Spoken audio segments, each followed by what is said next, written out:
Presentation of Fox Sports. We are Fox. We are Houston. 20-year-old Jordan Lyles gets his first take on Chipper Jones and the Braves next on Fox Sports Houston.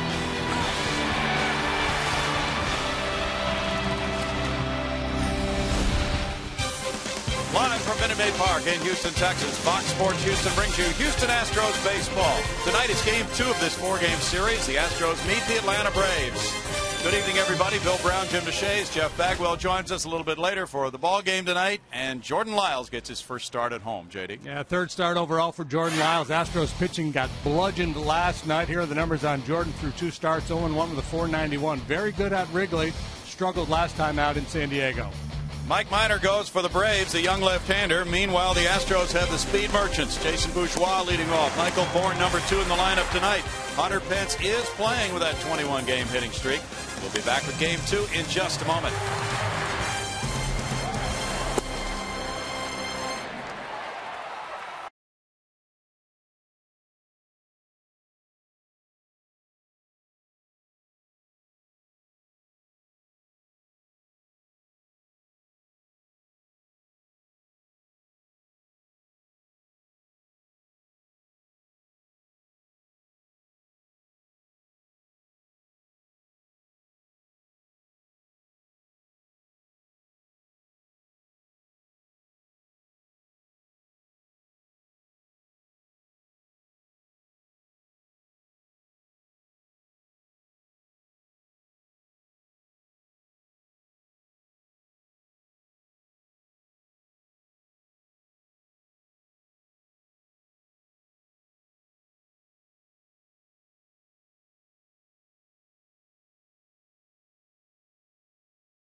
Sports Houston is brought to you by the Progressive Insurance Group. For a money-saving car insurance quote, call 1-800-PROGRESSIVE today. And by Southwest Airlines' new Rapid Rewards, unlimited reward seats, and no blackout days. Greg Lucas here on field level, and up in the booth, it's a full house. Let's join Bill Brown, Jim DeShays, and Jeff Bagwell, guys. Thank you, Greg. It's been a steamy day outside here at Atlanta and Houston, playing game 2 of this 4-game series inside Minute Maid Park. The Astros take the field. And in today's game, we are participating in the Home Run Challenge. Today, every home run in this game raises $13,000 for prostate cancer research. You can make a pledge by calling 800-798-CURE or go online to www.pcf.org.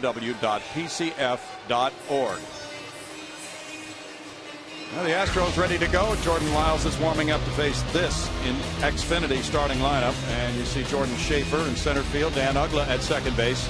Brian McCann's the catcher with Chipper Jones at third base. It's Freddie Freeman at first, Alex Gonzalez at short. Eric Hinskey's the left fielder with Matt Young in right field, and Mike Minor is the lefty starter. And 20-year-old Jordan Lyles makes his first start here at Minute Maid Park. He's made 2 starts so far, both on the last road trip, one in Chicago, and then last time out in San Diego. He allowed 5 hits, 4 runs in 4 innings, walked 1, struck out 3, worked awfully hard, had a lot of base runners, just was not quite as sharp, and not nearly as sharp in that start as he was in Wrigley, where he was very, very good. Defensively, Jason Bourgeois gets a start tonight. That's a speed team out there. Man, that's the sort of hockey. They have to come up with a clever line name for that one. The speed line of Bourgeois, Bourne, and Pence. Johnson, Barmas, Keppinger, Lee in the infield, and Carlos Corporan got a knock last night as a pinch hitter. He's going to be behind the dish. Yes, yes. Bobblehead nights. Right, by a guaranteed win night from Bill Brown, by the way. Guaranteed win night, and we have Jeff Bagwell here to tell us why it is guaranteed win night. Hey, look, here's Baggy. Yeah, see, I got to get in there a little bit. I mean, I am the small fish in the sea right here, but they needed to get me in there somewhere. You are the big kahuna, pal. No chance. And Jordan Lyles, first start at Minute Maid Park. Got to be an exciting night for him, Baggy. Yeah, I would think so. You know, obviously his first start in Chicago probably was, you know, the biggest night. But to be back home here, get a chance to pitch, like you said, 20 years old, and I'm looking forward to it. I have not seen him pitch yet. I've always missed him every time I see him in the minor leagues, so I'm looking forward to this. Jordan Schaefer leads it off, and he takes strike 1. Schaefer, a 200 hitter with 1 RBI, filling in for the injured Nate McLouth in center field. He's a good defensive player, has some speed. We saw that last night as he stole a couple bases. Lyles, not an overpowering guy, but he's got a good fastball, and I think he's got a little deception in his delivery. Good curveball, changeup. He'll cut his fastball. And the reports over the last couple of years is a guy who pitches beyond his age. A lot of mound presence. Grounded foul outside third, 0-2. A little surprising to some, probably, Baggy, to see Hunter Pence making this start tonight after coming out of the game last night after a couple of at-bats. But well, I talked to him in the clubhouse, and I think he was almost a little embarrassed that he came out of the game. But that's a hit in front of him. I guess it was his back a little bit, just kind of tightened up a little bit, and we're just trying to be precautionary. But that's part of the game. Things happen like that. You got 5-6 innings off, and he's back out there today. So hope he keeps his hit streak going and go from there. Now it's Dan Uggla. Because that's the thing with the back, too. If you've ever had back problems, you can kind of feel it start to go a little bit or start to strain, and you're always fearful if you push it a little bit harder, you might just blow it out. I'm sure that's what he was thinking. Yeah, no doubt. And let me tell you, like you said, with back problems are a big problem, really, because it's very hard to recover from those type of things. Way outside to Uggla. A struggling second baseman who was 1 for 5 in last night's game, but he has really been on the skids lately. He was 6 for 68 coming into last night. That would be a skid. But you know what he's done over the years? He's had a great record of home run consistency, run producer. And the other thing about guys like that, Baggy, as you well know, is they might go in the other direction for a few weeks. Yeah, they can. He's the type of kid that can carry a club with his offense. But I will tell you this, there is a reason why his socks are up tonight, and it's not because of a fashion statement. It's because he's 6 for 68. Yeah, he's going whatever it takes. Whatever it takes. He ate at some restaurant today, and if he gets a hit, he'll be eating there again tonight or tomorrow. 2 balls, no strikes. Lyles has walked 1 in his first 11 major league innings. The Braves don't run a lot, but they were pretty aggressive on the bases last night. Schaefer stole a base. Line pass, Keppinger into right field. Back-to-back singles to get things going for Freddie Gonzalez Braves. And Brian McCann, who's a real threat, will be next.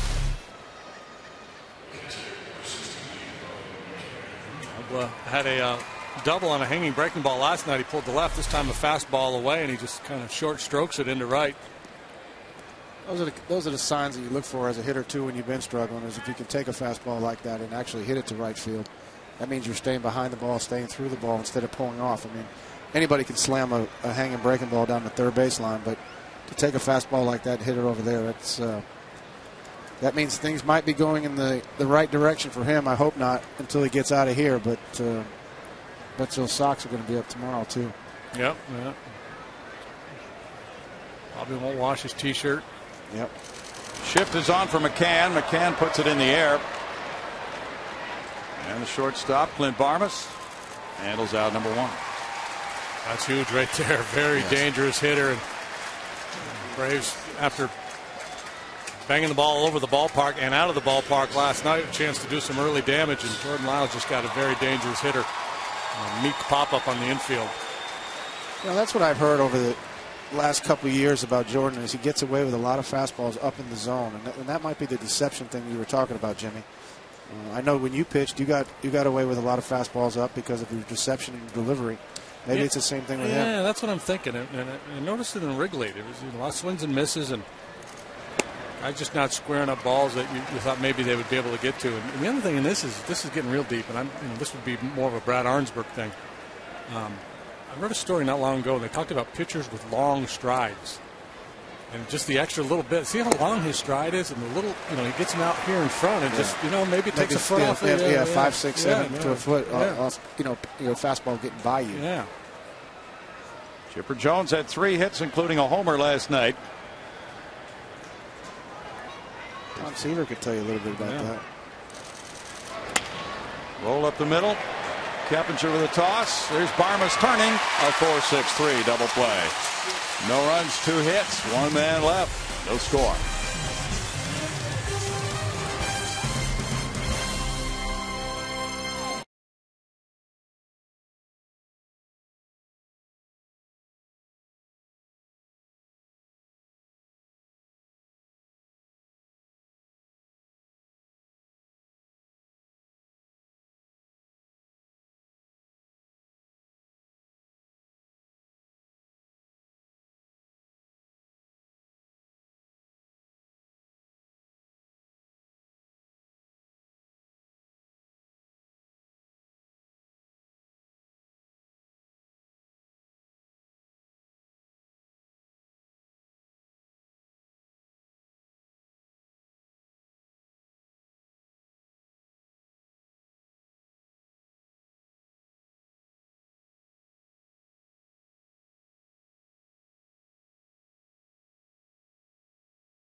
And Brad Mills goes with Jason Bourgeois in left field. Michael Bourne batting second tonight. And then it's Hunter Pence in right. Carlos Lee at first base in this game. Jeff Keppinger's at second. Chris Johnson at third. Clint Barmas, the shortstop, got a night off last night. It's Carlos Corcoran doing the catching, and Jordan Lyles, the pitcher. Well, it's a game of battling prospects. One of the Braves' top pitching prospects, Mike Minor, tonight. He's just 23 years of age. He's made 3 starts this year. He's not been particularly successful. 0-2 with a 5.06 ERA, but I really like this kid. I feel like he's got tremendous upside. Jason Bourgeois, the first to test him, and he gets strike 1. Barry Darling's the home plate umpire. Bourgeois at 387. Has 7 runs batted in and a high on base percentage.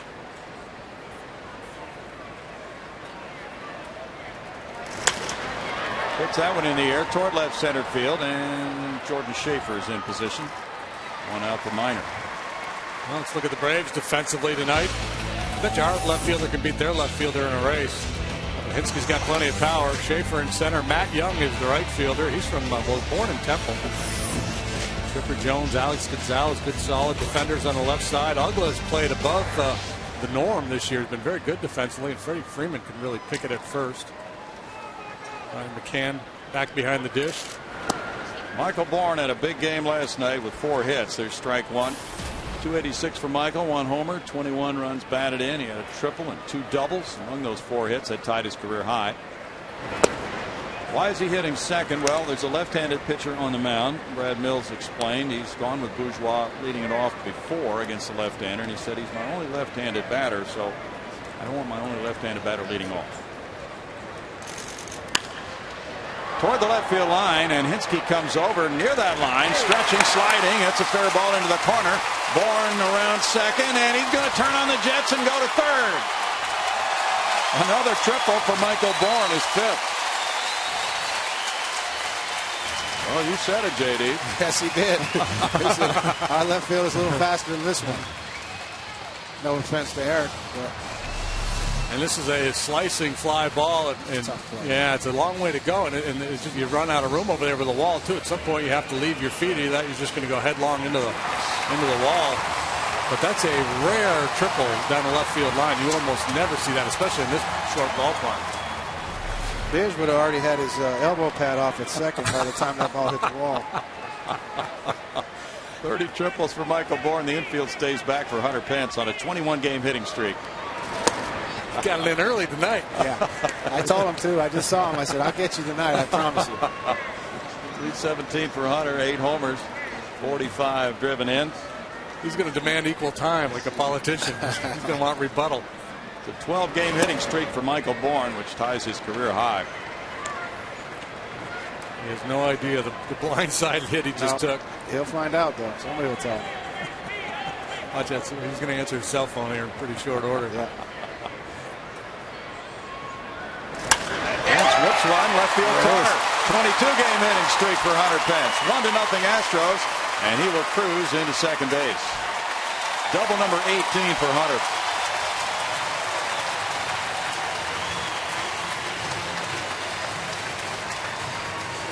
That was a missile. Yes.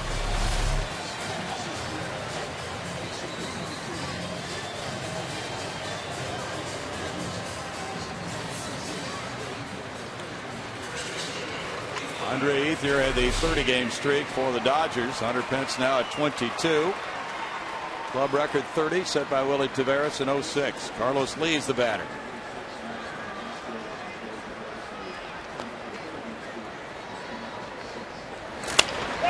Carlos lines one to left field. They're wearing out that left field corner. Hunter Pence around to score to make it 2-0. Lee into second base with an RBI double. 33rd run batted in, 14 doubles for Lee. Hinske's going to need some oxygen. Reminds me of the old story. I think it was Jim Kern when the manager went out to get him, and he said, "Hey, I'm not tired." And the manager said, "Yeah, but your outfielders are gassed." Boy, they're just jumping all over Minor here. He's going to have to go to plan B. Just goes attacking early. Triple double consecutively. 2-0, and it's Jeff Keppinger now.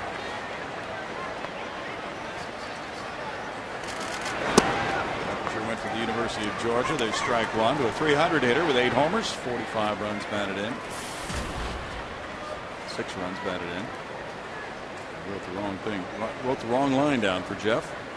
Well, you know, you're a little 25 years into this, Brownie. You're a little flustered after today's ceremony. Lost my focus, Baggy. Yeah. 1 ball, 1 strike. I wish he had 45 of these. Yeah, that's kind of outrageous.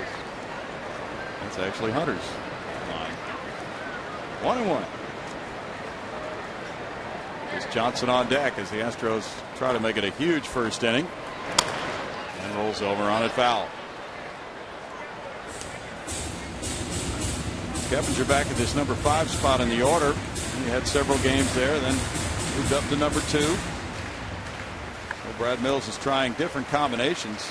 Well, it's a tough thing with Kep because he's such a good hit and run guy. He can hit behind runners, but yet he's very, very adept at driving in runners. So it's, you know, it's just, I guess it's a good spot for the manager because you can mix and match a little bit. But that's a dilemma with Kep is you just don't know exactly where you want to hit him.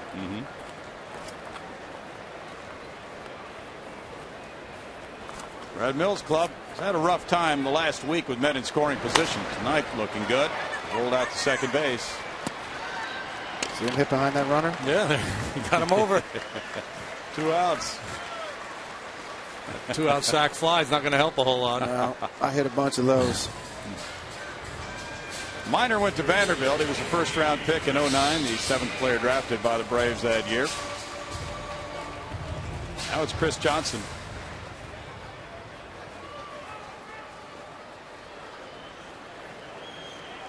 Clint Barmas is on deck.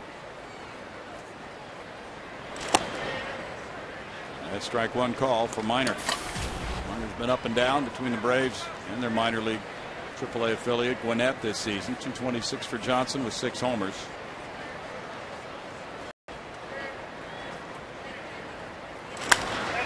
Ripped on a line. That one's going to hook and go foul. Would have been another double into the left field corner. Svinsky. Yep. Still running. Still got to retrieve that one, too. Hit right at the top of that padding and then again. Yeah, rolled down.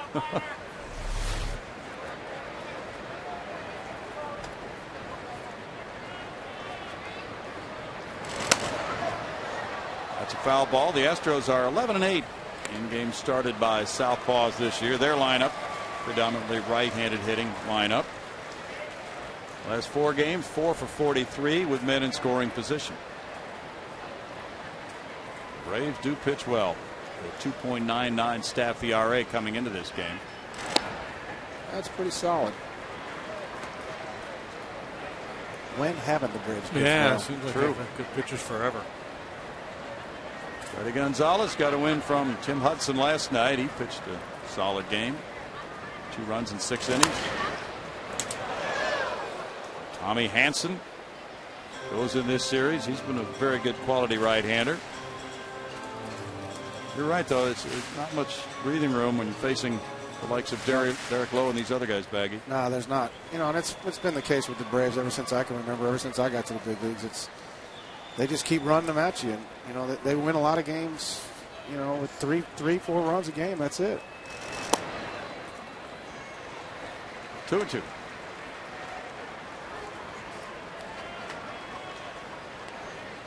There's one of the enduring players down through the decades. He's had some knee trouble this year. He's getting old. He can still hit, though. And Minor gets a strikeout, but the Astros come up with 2 runs on 3 hits and strand a man. At third, it's 2-0 Houston after 1.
Jordan Lyles making his home debut, and I am sitting here with his parents, Judy and Jennings Lyles. You guys came in from South Carolina. What has this last couple of weeks been like for you?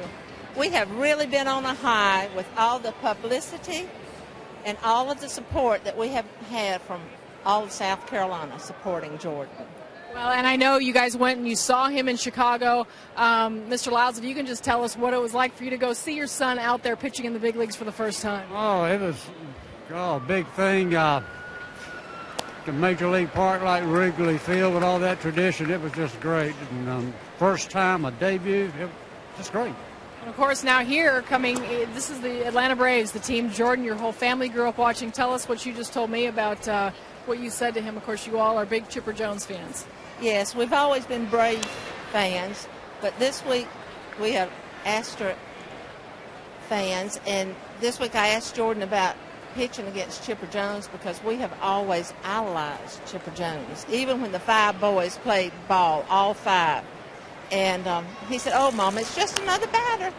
Yeah, you're trying to, way to get in his head a little bit there, Mom. But you've got the whole family here. Tell us who you have. I know you've got this whole row up here. Brothers? Yes, we have the other 4 boys, all brothers. Justin, Josh, Jody, and Jake. All right, well, you guys, I'm going to let you, I know you're trying to focus on the game here, but enjoy the game, and we'll be keeping our fingers crossed for it. Well, thank you. It's been a pleasure. All right, guys. Thanks, Patty. Freddie Freeman with a 2-2 count.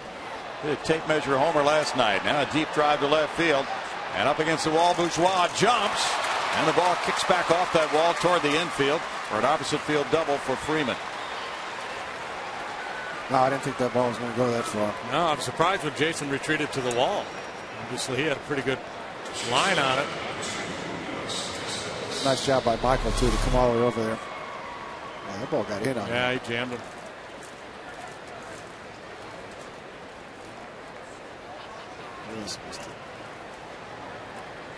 Hit number 3 for the Braves. Freeman hit a moonshot last night to the upper deck in right field. Now he's at second, and here's Gonzalez. Shortstop, a good pop. He hit a homer last night. This one goes out towards shallow right center. That will loop in front of Hunter Pence for a single. And it's first and third, nobody out for the Braves. Wasn't able to work out of that jam last inning after 2 knocks. Now he's got to do it all over again.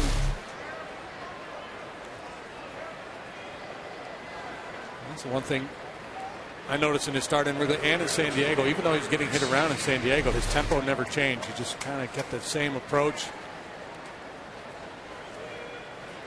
Now, there comes a time as a pitcher when you're getting knocked around a little bit where it makes sense to slow things down some. Yeah, pretty much take a deep breath. Yeah. Eric Hinske went deep last night. They strike 1 to him. 280 for Hinske with 7 bombs. He's driven in 16. Martin Prado went on the disabled list last night.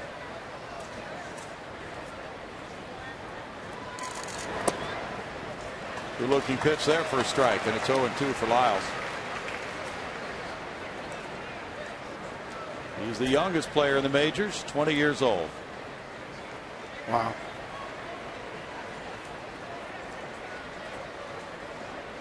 Time to be thinking punch out here. Got it. He did get it with the curveball. 1 out. And that was the other thing we saw in Wrigley. Not necessarily pitched to avoid contact, but when the situation calls for it, he can get a strikeout. That's a good curveball. In a perfect spot, too. Yeah. Where it looks like it's going to be a strike and just drops out of the zone. There's absolutely nothing he could do with that ball. Matt Young from Temple, Texas, a 176 hitter, has 1 RBI. So he was real tired running off the field, and then he took 3 pitches and made first and third and struck out. Having a bad inning. All been there, though. Everybody's been there. There's that long stride of Jordan Lyles. He really gets out there. Wow. One of the classic power pitcher's delivery. And Young had 2 hits and drove in a run last night. Now, Jimmy, do you think that he'll gain velocity as he gets a little bit older, or is that you pretty much got what you got? I think it depends. I think it's, unique to every individual, depending on where you came from. You know, some guys gain velocity because they get better mechanics as they move along in their career. Can't really see, it looks like he's fairly polished with his delivery, so I don't sense that'll happen. In the training regimens that these guys go through now, not just in professional ball, but so many kids play club ball, select ball, and there's so much information out there about training and how to get ready to pitch. So I'm guessing he's probably cooked in terms of velocity, fully cooked. Backhanded, Carlos Lee comes home. They got a rundown going. Corporan, Johnson, and he tags him out. Runners at first and second, 2 outs now. 2/3 of the way there.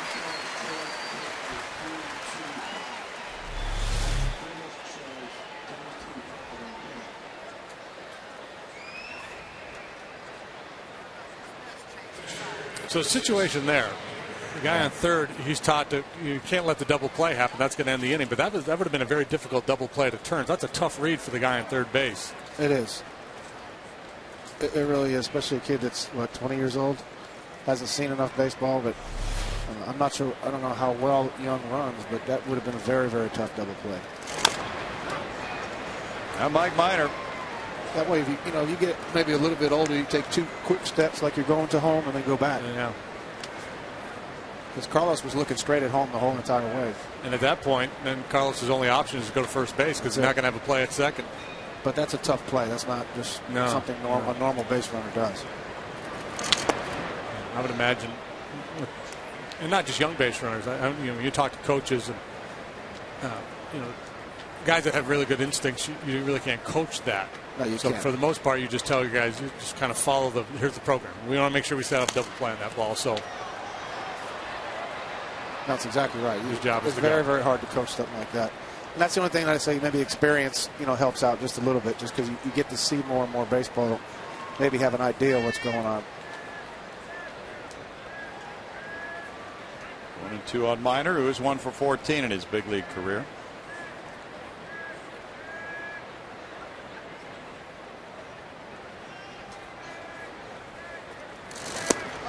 And he's down on strikes. So it was first and third, nobody out, and it's no runs, 2 hits, 2 left for the Braves. Astros lead 2-0.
Years, I bet you never thought that was going to happen. And you know what? I think the fans in Houston really appreciate those 25 years and looking for 25 more. Better stay in shape. Larry Durker, thanks for that. Clint Barmas calling you out, Brownie. That's not going to happen. Barmas takes ball 1. Especially when you get your cake here. 221 with 3 homers for Clint. He was talking tonight about hitting this ballpark, Baggy, and certain expectations, of course, have followed Clint from Colorado. Pull hitter, very reachable left field seats in this ballpark. Sometimes it can get in your head a little bit. Yeah, it can. Because center field and left center and right center are very deep, you tend to either want to be real early or real late, and that's not really good hitting. You want to kind of try and stay in the gaps and pull the breaking balls and hit them in the seats, or you can even hit the fastball away in the seats and right. But as he pulls this one, and he leaned down for it too. Yeah, I don't know. It's just very difficult to try and be a pull hitter. You either are a straight pull hitter or you're not. I don't think, and maybe that's in Clint's head more than our heads, because I just don't think we thought of him as, okay, well, you're going to hit 25, 30 home runs. But if you can stay up the middle and stay through the ball, pulling the ball will come naturally. Carlos Corcoran, quite a story. 2 for 2 in the big leagues now after a hit last night. 250 at Oklahoma City with 3 homers, 12 runs batted in. Baby boy was born about a week ago, had to have heart surgery. He's been through an injury, a finger injury, which cost him 5 weeks of the season. Just got back, so it's a whirlwind for him. Sure is. First major league hit came in 2009. That's staying hot right there. That is. That's a 2-game hitting streak.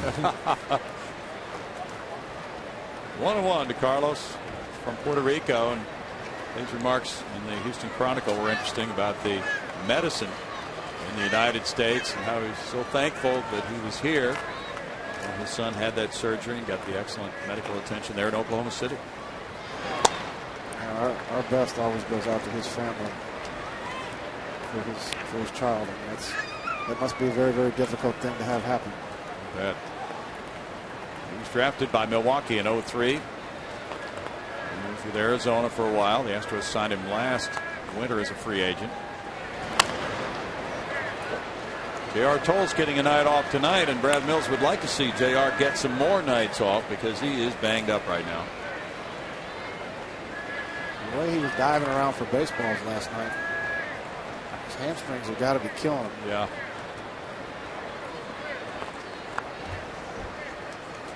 Mike Minor made his debut against the Astros in the majors last August here. Pitched well, but got a no decision. Game was tied when he left. Well, the Braves have been something as far as the pitching talent they've had, as you mentioned a while back, Jeff. Developing this lefty, be interesting to see where he fits as the years go by. He gets a second strikeout. We go to Patty Smith. Well, hey, baseball fans. Chevy is proud to support youth baseball leagues in your local community. If you would like to learn more about Chevy youth baseball programs, go to youthsportswired.com. Bill? Thank you, Patty. The Astros lead it 2-0 here, and it's Jordan Lyles batting. He already has his first major league hit. Got that in the game in Chicago. Ball 1. Oh, he's a good athlete. Bounces off that mound well. He was recruited to play football. Wide receiver, I believe.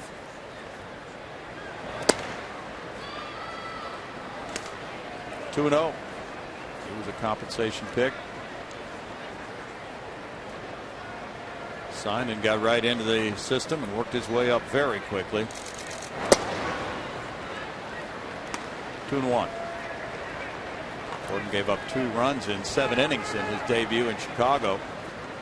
He had a 1-0 lead until the 8th. Wound up with a no decision. Keyhole. Yeah. Go ahead and go deep. We should get a camera trained on Mom. Yeah. Something big happens here. Big thrill for Judy. He takes a 2-out walk. And it's Jason Bourgeois next. I think his mom could do a killer Paula Dean impersonation. Yeah. Bolos. Jason Bourgeois hit a fly ball to center in the first. With he and Michael Bourne at the top of this lineup, the Astros can make some things happen with their legs. The Braves really do pitch well. They don't score a lot of runs. They did last night. So a stolen base here or there against them might be the difference in the ball game.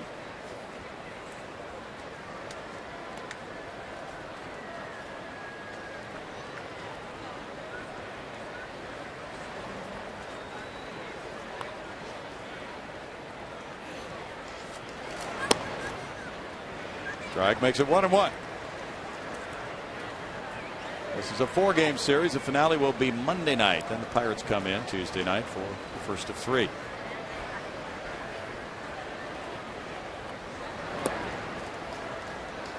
Bourgeois looks at it. It's a 2-ball, 1-strike count.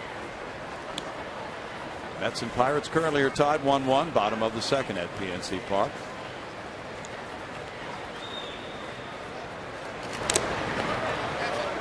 That hurt. Bill Hall is now a San Francisco Giant. How are they going to use him? Do you know? Well, Freddie Sanchez got hurt last night, so I don't know if he's going to get a chance to start. I know that last night they moved Manny Burris over to second base. He had been playing shortstop. We've had all manner of problems there. Injuries to Sandoval, Posey, of course. Now Sanchez, underperforming position players. Miggy Tejada's not doing a whole lot with the bat. They got thumped today by the Reds. Reds are starting to play again. Starting to play well. They beat the Giants 10-2 this afternoon. That Linscom's game? I think, yeah, it was Linscom's game. Mike Leake beat him. Leake is now 6-2. Bouncer, Minor can't grab it. Fielded there by Ugla, and he steps on second to force Lyles. No runs, no hits, and a man stranded after 2. 2-0 Astros.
Way back to the days of HSE, long before FS Houston. It's a treat for me to be here, and I read in the paper they were going to do something to celebrate your 25th year, and I said, somebody needs to show up that's been around longer than he has. And, you know, I think for both of us, the memories over the years have been something special. We were lucky to get in the early days of the cable industry, the early days of the regional sports business, and all the struggles around that, the transitions around it. And I think not too many, if we look at all of our regional networks, I'm not sure we have too many 25-year-old veterans that have hung in there that long. So Dick Barron sends his congratulations. He was one of our original founders.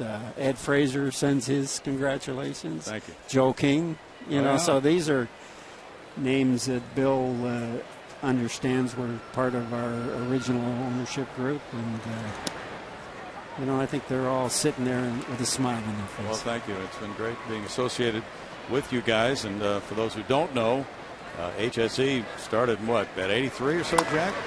Yeah, we launched in January '83, and we launched in Pittsburgh. Was one of the networks we first started. Houston first, Dallas second, Pittsburgh pretty much at the same time. And you worked in our Pittsburgh operation, and then eventually came down here. And, it's a great break to come here. It's out number 1 on a grounder by Schaefer. Now Ugla comes up, and just thinking about all those changes you talked about and where regional sports is right now, very strong, and had to go through a weeding out process, unfortunately, and a lot of people did lose their jobs. And this operation was about to go down, and John McMullen stepped in and bought it, and that began a real turnaround. You know, when you look at the regional sports business, baseball is such a critical part of it. Because if you're programming a local or regional sports channel half the year, baseball's so critical. Yes, it is. So the baseball teams are a real foundation of most of the regional sports networks in this country. 1 ball, 2 strikes for Jordan Lyles, working to Dan Ugla. It's the beauty of this sport, all the hours of entertainment it brings people. And just the 6-month grind, Jeff Bagwell, of determining a winner after 162. It does take a lot of effort for everybody along that trail. It sure does. That's a lot of games, I promise you that. But I have been very blessed by being able to do this with you guys.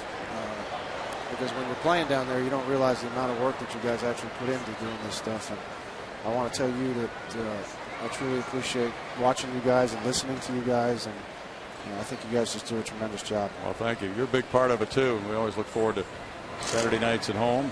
Yeah, but I didn't get my bobblehead thing. You guys got the bobblehead. We'll have to work on that. Jeff, I might chip in. I was a pro hockey player for a long time. I know that.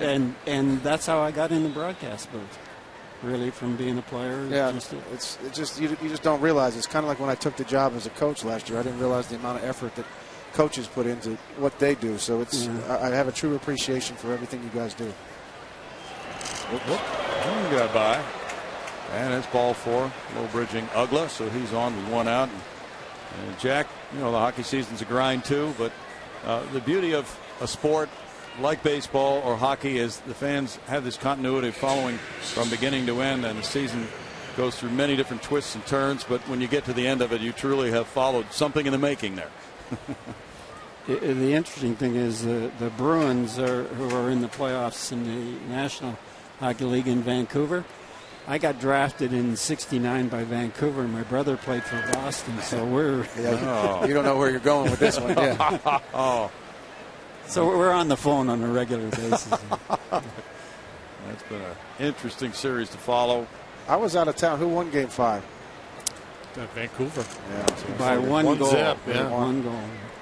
It's starting to look like the 1960 World Series, where the Pirates won, but when the Yankees won, they just hammered them. Yeah, but the Pirates won. Right. That's Boston. They outscored them 12-1 in those 2 games in Boston. Yeah. I'm not sure that Boston doesn't have them intimidated a little bit, so it's going to be interesting to watch the last 2 games. Yes, it is. 2 balls and a strike here on McCann. Well, and Jack, just thinking about all the different developments in this business down through the years since '83 or so, we've been utilizing this Foxmo so much. That's one of them. It really has brought the game home to a lot of living rooms, family rooms. Well, and the expansion. I've been lucky enough to go to Asia and start a network there, and Australia, and Latin America, and Middle East, and so it's global. And along with that, being able to take Major League Baseball along with it. And during Baggy's time, it was starting to happen where, games are worldwide. You probably have heard from people all over the world, Baggy. Oh, God. Once Nomo came into the league, I used to get more fan mail from Japan than anywhere else. Chipper Jones, just another hitter for Jordan Lyles. There's strike 1. Well, it's a good thing he viewed him that way because he got a big double play ball hit by Chipper in the first. Just another hitter with 440-something homers. Gotta like that, though, that comes out of his mouth, that he thinks like that. Yes. That's a line drive into left center field. And that will be fielded deep by Michael Bourne. Here's the go-ahead for the runner to come to the plate. Farmas with a relay and not in time. The Braves are on the board on the RBI double by Jones, scoring Uggla. Imagine that, Chipper Jones driving in a run against the Astros. Yeah. He hit that off-field home run last night into the Crawford boxes, and we had a shot of him coming off the field, and they looked up at his dad and said, "Thanks, Dad." So I think Dad was giving him some swing advice. I saw that last night. Yeah, I did. It's pretty neat. And even with all that speed out there, that ball able to split the gap, and that's what allowed Uggla to come all the way around to score.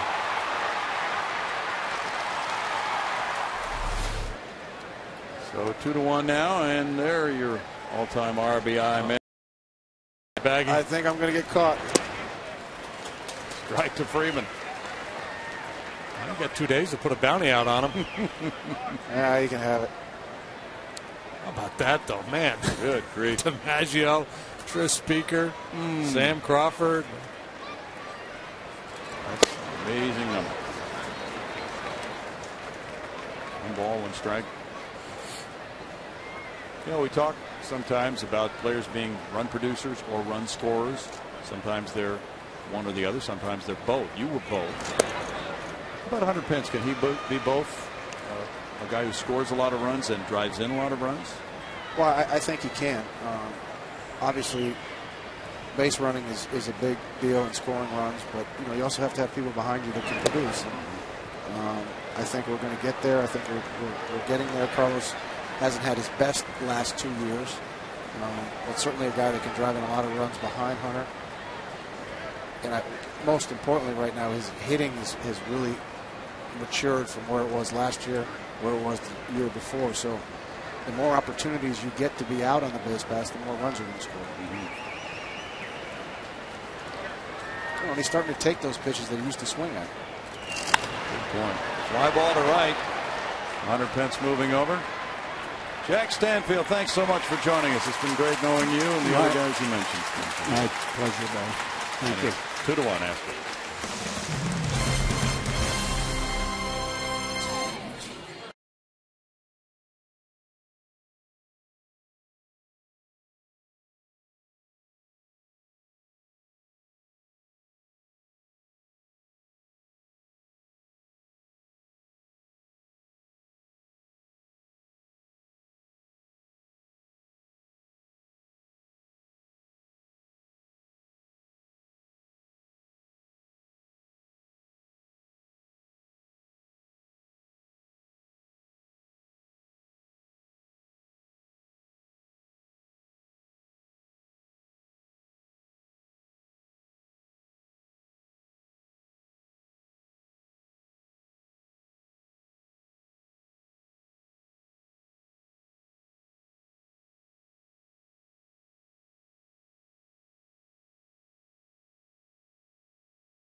Bagwell has delivered. Back at Minute Maid Park, it's 2-1. The Astros leading bottom of the 3rd inning. Bourne, Pence, and Lee to bat for Houston on this Saturday night. Michael Bourne got things started with a triple into the left field corner in the 1st inning, scoring on a double by Hunter Pence. And it's ball 1 to Michael.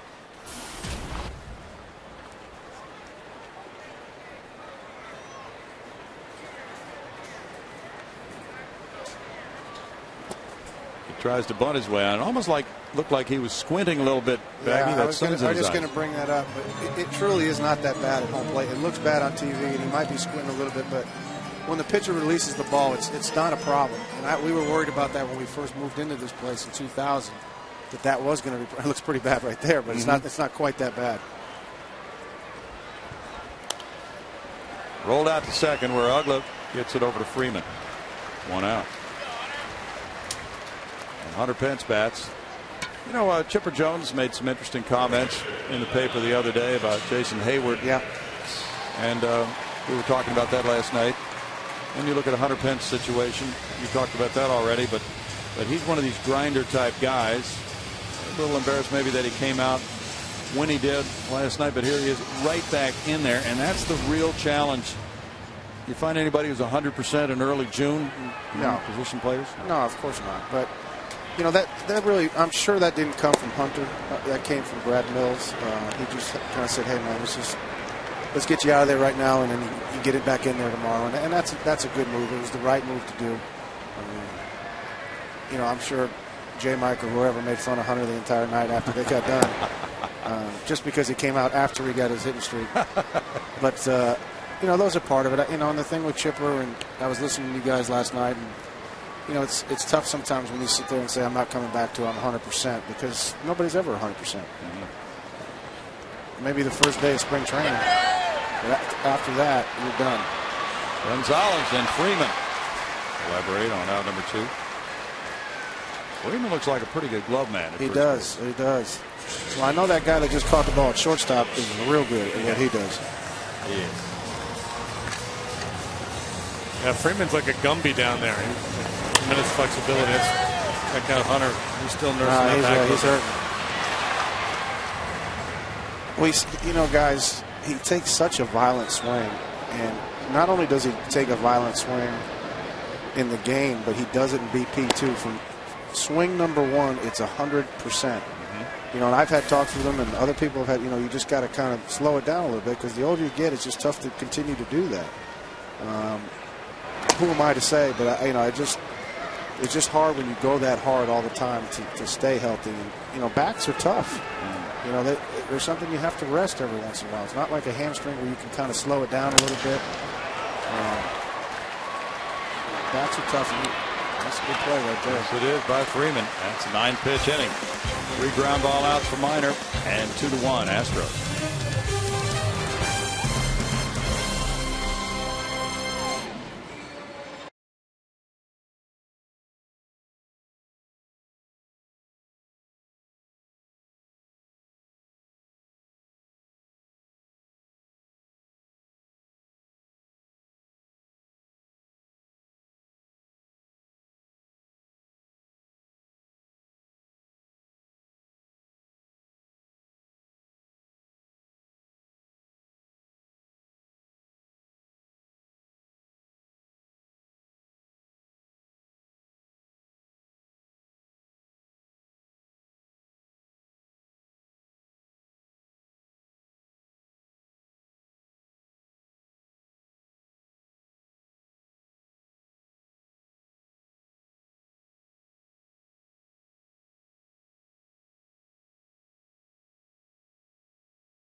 Won the Astros over the Braves, and on this night, while we've been honoring Bill Brown, I thought it only fitting to come up here to the suite where his family is. He's got grandkids, sisters, friends, his beautiful wife Diane, his lovely daughter Allison, and I know this has been a fabulous day and night for you. Tell us a little bit about your thoughts on tonight's ceremony, Diane. Oh, we're just so honored that they did this for Bill, and today has been so exciting, and to have Allison and her family and the grandkids, and we have friends here in the suite, and then we have 44 friends that from our Sunday school class that also came to be with Bill. So it's just been really special. Now, I don't know about you guys, but I was down there watching that, and I actually got a little bit emotional. It was amazing to think that I was in 8th grade when my dad started this job, and I think it's been 25 years, and he's such a hard worker. We're just so very proud of him. Well, while I've got you here, let's skip from 8th grade to maybe your senior year in high school. Your dad told me a little story about how he had to use his job to sort of inflict a little punishment on you. Yes, I got in trouble, so I was grounded for 2 nights, and I could either spend those 2 nights at home or come to the Astros game. So I chose the Astros game. Okay, probably not what the Astros want to hear, that punishment was being out here. But Diane, I know you are behind every great man is a great woman, and a little bird in here told me that you pack for his road trips every single time. Tell me that's not true. No, unfortunately, it is true. I do pack. He gets that suitcase at the door when he comes back home. That suitcase is at the door, and I just figured I got to do something to help him out, so that's what I do. Wow, you've set the bar pretty high for the rest of us that none of us plan on following. But I know that this has really been a special time for you. But, you know, these 25 years, aside from him paying the dues, you guys pay them as a family too, but I'm sure you wouldn't trade it for anything. No, we really wouldn't. It's a different life. A lot of times it gets really lonely. But, you know, when he's on the road with technology now, we talk all the time, and then when he's back home. So it's been a great life. It really has. All right. Well, you guys enjoy the rest of your evening. And, Bill, I'm going to just sit up here and get some more scoop on you. But these guys are great, and you deserve all the best, and you deserve them. Well, thank you. Have some cake, Patty. Have a good time. All right. Fly ball to right by Gonzalez. And Jordan Lyles looking more and more like a major leaguer. Now it's Hinske. Decision to be made in the Astros starting rotation. Last night's starter and AOE Rodriguez had a rough go. That's only one start. High drive here to right field. Hunter Pence is going to be out of room on this one. And the Braves get a tying home run from Hinske, number 8, to make it 2-2. Astros have given up a lot of home runs in recent games. Hinske got one last night. With that home run hit by Hinske, another $13,000 has been raised to support prostate cancer research. To make a donation, you can call 800-798-CURE or go online to www.pcf.org. And now it's Young. He bounced into that play at the plate back in the second inning. It's a tough call, Baggy. Take a look at the home run swing first from Hinske. Yeah, that was that high fastball we talked about. He got on top of that one.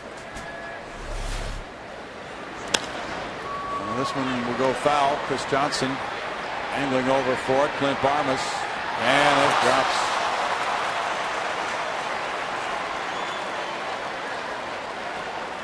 Yeah, that's a much easier play for the shortstop right there. I'm sure CJ was calling for it, but he's got a much better angle on it than CJ. So maybe just a little bit of miscommunication right there. See if CJ calls for it. Nope.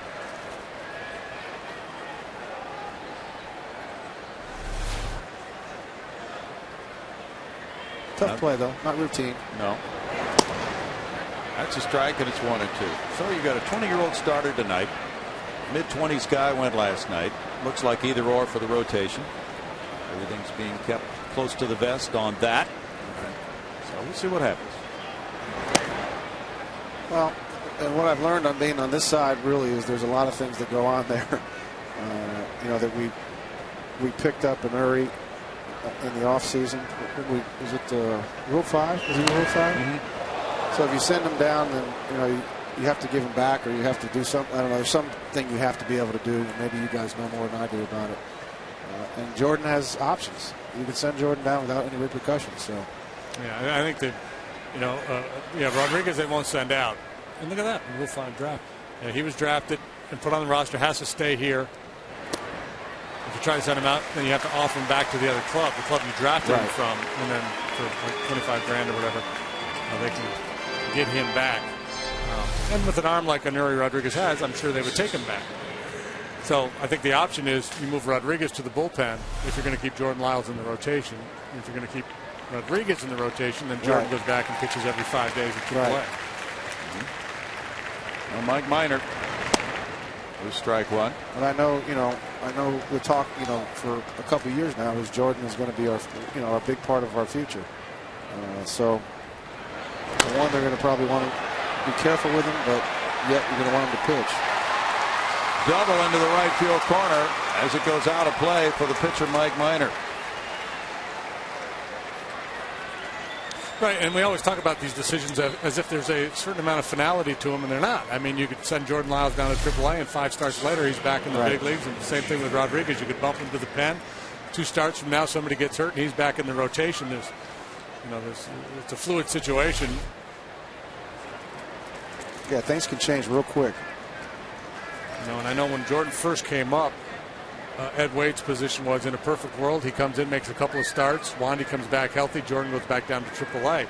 And I think, there was a little wiggle room there that if Jordan came up and pitched in such a way, and I don't know that necessarily meant stringing a bunch of zeros together, but just maybe the way he threw the ball, the way he approached his job, if he convinced them, hey, this guy looks like he's ready to go, then he might stay.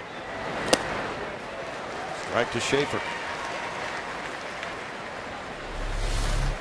It's funny, too, when you're a player, you don't think about any of those things.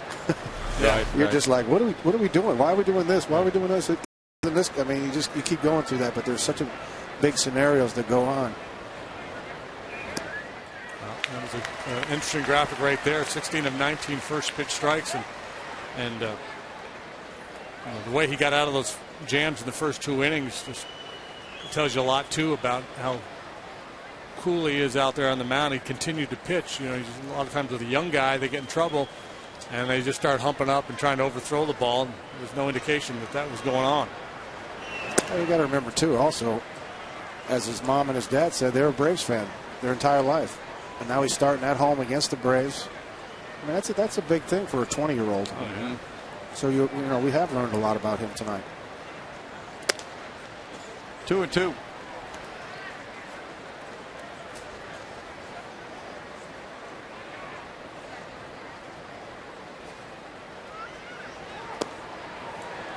Nice little changeup too. He really does. Yeah, that was the pitch that stood out for me in the game against the Cubs.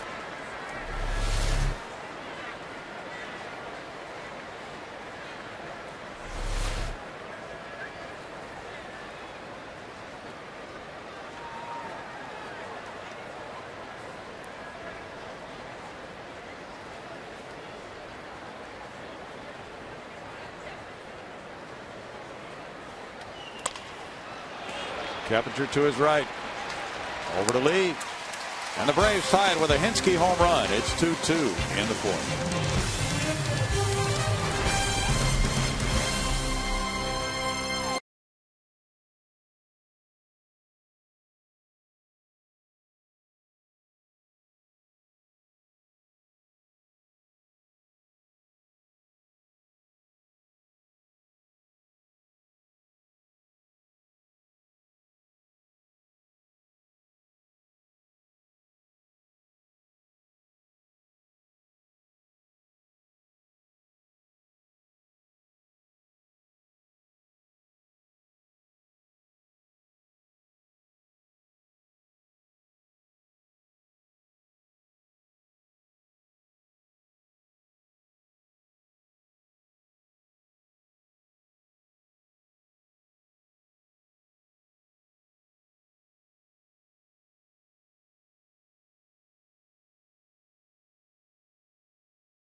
Gutierrez will try it, and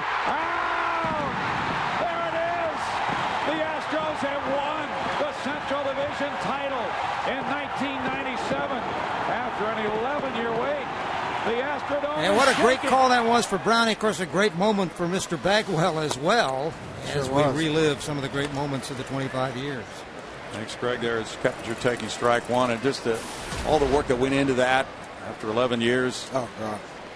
That was my first year back of coming back to do the broadcasting. Yep. I don't know, maybe karma, maybe not. I don't know. I mean, just throwing it out there. Yeah. There's a Kepi single right there. Right in front of the right fielder. He's in with a hit to open the home fourth inning. He's 1 for 2. Didn't we came in second, 3 years in a row or 2 years in a row before that? That sounds right. I think it was 3 years in a row under Terry Collins. That's right. Yeah. Yep. You're right. Finally to get through was huge. Great memories of not only breaking the ice that year, but then making it 4 out of 5. Yeah. A nice little run we had there. And therein lies the legacy of Drayton McLean. Yep. I still kick myself every day for that 1998 team. God, that was a good team. That team had speed, power, good defensive play. Pitching. Yeah, tons of pitching. Boy.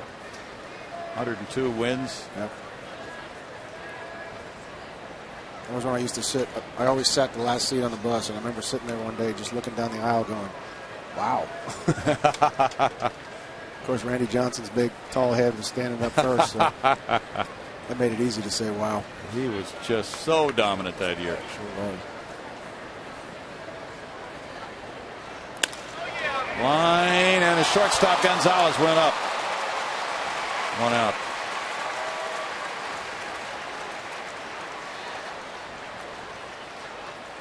Then Barmas followed. CJ saying, why me? No.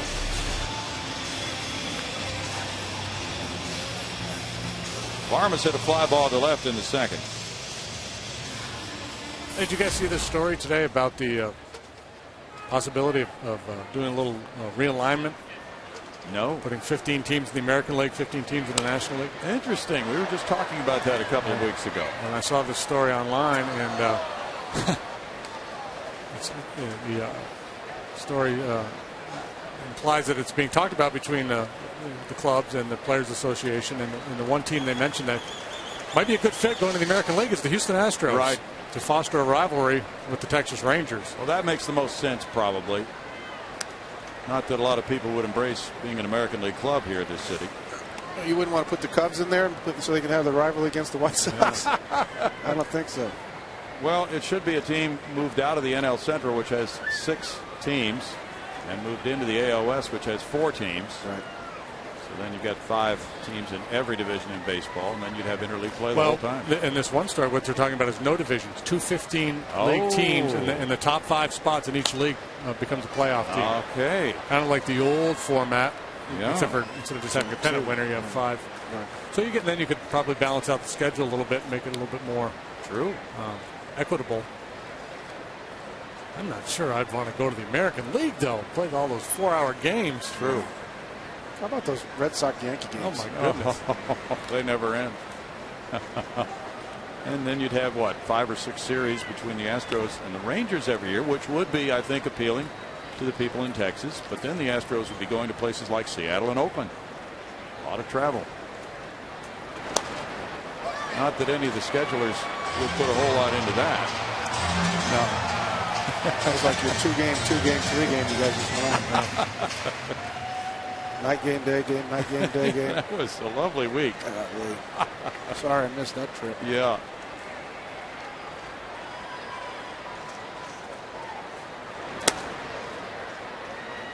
One ball, 2 strikes. Minor pitched a very good game. His last game in AAA, this most recent time before the call-up. 8 innings of 1-hit shutout. Ball with 9 strikeouts against Buffalo June 5th.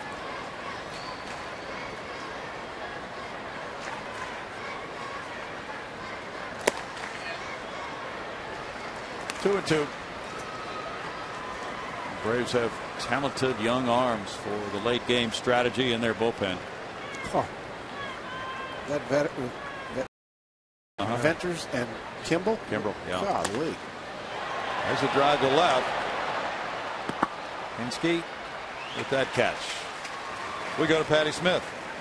All right, thanks so much, Bill. I'm going to introduce you to our progressive fans of the game. We've got Regina, we've got Jared, we've got Jeff. They are our fans of the game because they came all the way from Baton Rouge. Baton Rouge, and you guys, I know, and of course, we've got to have fans walk in front of us at this very moment. But tell us about, you tweeted me and told me you are just huge Astro fans. We are huge Astros fans. We watch them every night on TV that they're on. We get the station, Fox station in Baton Rouge. And we try to come every year. This is our 3rd year in a row as a family. It's a family vacation. And Jason's got a very nice little connection to Hunter Pence. Yes, ma'am. We have the same birthday, actually, April 13th. And Hunter's your favorite player? My favorite player, by far. All right, and I know you're also not only a Hunter Pence fan, but I know you are a Bill Brown fan as well. Oh, we love Bill Brown. Every night we love listening to him. We're so glad to be here for his 25 years here at the Astros. We love it. Go ahead. Show us what's in your lap. Hold that thing out. Yay! All right, everybody's out here celebrating Bill Brown, and you guys are our progressive fans of the game. Thank you so much, and we'll see you on your next trip out here. We'll be here. All right, guys. Thank you, Patty. Carlos Corporan with a swing and a miss, and the count is 0-2 now for Minor. You get to 25 years, JD, you get an actual head that actually bobbles. Yeah, my head. That stiff neck. I guess they can't have one that bobbles and the other one, and they'd be crashing all the time. Yeah, they're going to lock one down a little bit. That's true. How many did you have, Baggy? What's that? Bobbleheads. I have no idea. You probably had the record. I don't know. Probably Biggio. He played longer than me. They put one out one time just of his batting helmet. Yeah. The Gazoo helmet.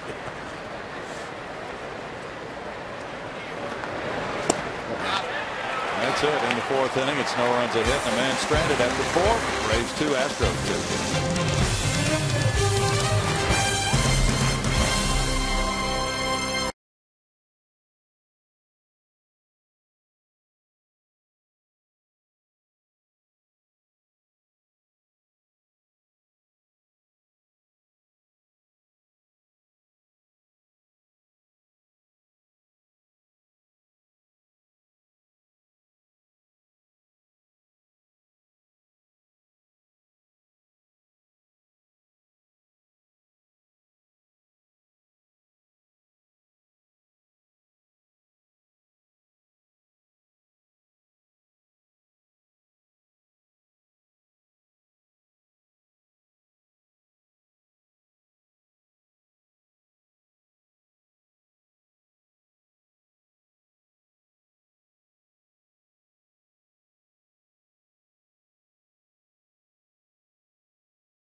To end it, and a final regular season game in the history of the 35-year Astrodome has come to a close with the Astros celebrating their 3rd straight Central Division title. Jay Powell mobbed at the bottom of the pile as his teammates pile on. And the Astros that was another great moment in the Brownie career, and that run of success closed out the Dome regular season in big style, guys. Thanks, Greg. That was one of my favorite days, Baggy, because there's so much pressure to win that final day to go to the playoffs. All the old players came back to watch it. Yeah, that was a great day. It's funny, they always say that a game in April does not mean anything. Well, to be honest with you, it does, because sometimes you need that one game. And we did. Good point. 2-2. The Braves and Astros move to the 5th, and it's Dan Uggla. Yeah, because if you're the team that came up a game short, you can spend all winter thinking back on the various ways you lost certain games and the way you contributed to those losses. It just eat at you. Yep. Good action there for Jordan Lyles on strike 2 to Uggla. I think the whole reason people say that, though, is just to realize that you do play 162 games and try not to put too much pressure on yourself every single night. But in the long run, it does matter. Just like, we tend to focus on the end of games, the end of close games, and every play takes on more importance. Well, the run you pushed across in the first inning matters just as much as the one you get in the eighth. Yep.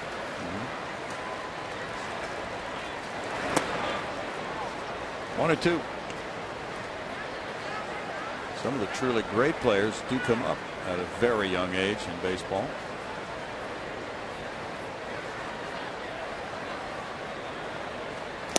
That's a good pitch right there. And see, he throws that changeup to both righties and lefties. That's impressive. Yeah, and you can explain this to me, Jimmy. I never really understood why people say that righties don't want to throw changeups to righties. We got cake. We got more Let cake. them eat guys. cake. Mike Acosta has a chocolate cake. This is serious, fellas. Just put it right in front. Roll that right baby in front. Oh, thanks, Mike. Bagging athlete at Brownie, you work. Looks too good to eat. Brian McCann taking. Congratulations on 25 great years of Brownie. Wow. I think it's a brownie cake. Oh, you know it. Thank you, Mike. Yeah. Let's go. Use your hands. Look at that. That'll disappear That in has a got hurry. some significant heft, man. That thing was 30 pounds. Oh, it's all brownie. It's a brownie cake. It's a brownie cake. Okay. That will be some serious calories there, fellas. My word. 2 balls, 2 strikes. Thanks, Mike. That's very nice, Mike. We can feed this whole level. Well, now we got to get something to eat it.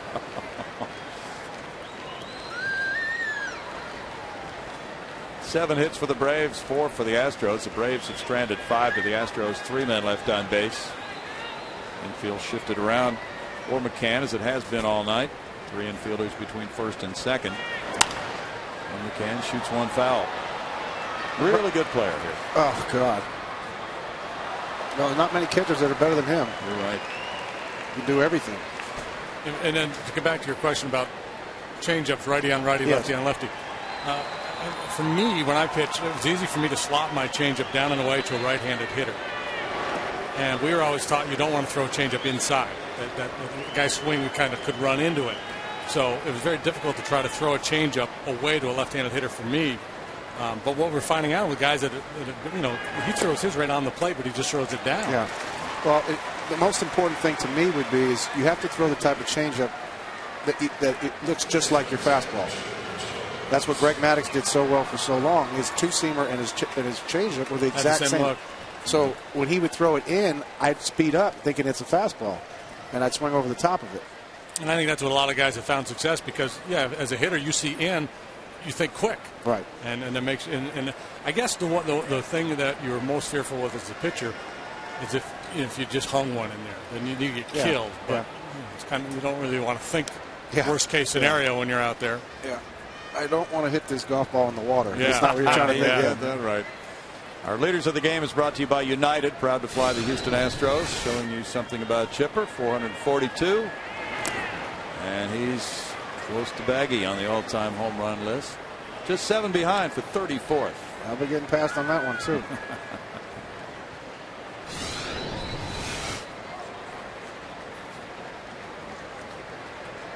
We were talking earlier, too, about Brownie, about young players coming up. It's just so imperative in today's game is to be able to use your farm system and to get your younger players up to the big leagues so you can control them, because free agency is so expensive. That's for sure. I believe I couldn't catch Yaz. Yeah, that was your guy, too. Yeah. That would have been so great if he could have wound up with 452. Yep. He was so much fun to watch at Fenway. Yes, he was.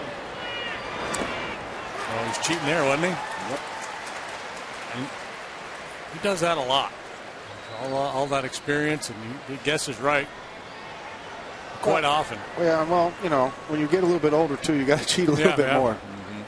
Fastball gets on you a little bit more than it used to.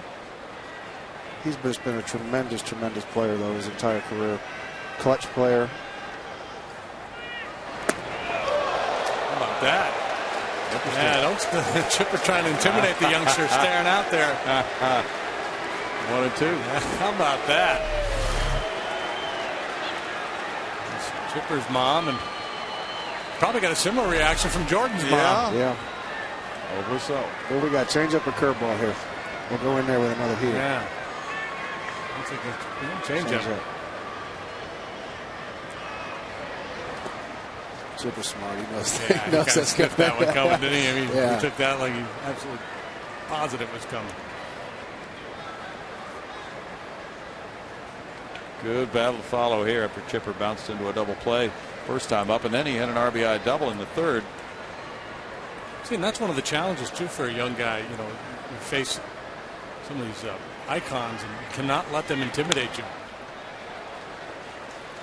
I don't know, but this brownie cake is intimidating me because that's all I can smell. It's overpowering. It's overpowering for me. And if Jordan Lyles is that overpowering on Chipper, this inning's going to be moving along very quickly. Freeman's on deck. And Chipper now has a 3-2 pitch coming. He did not flinch on either of those last two changeups. Well, I mean, he knows he's not getting another fastball there. Veteran pitcher would maybe try and cut it in there or something like that. But, you know, you got a young catcher and a young pitcher. You become a little predictable every once in a while. Kind of like the curveball here. Runner going. It's tapped. No double play. Keppinger on over to Lee for out number 2, but McCann was moving on the pitch, so he moves to second base.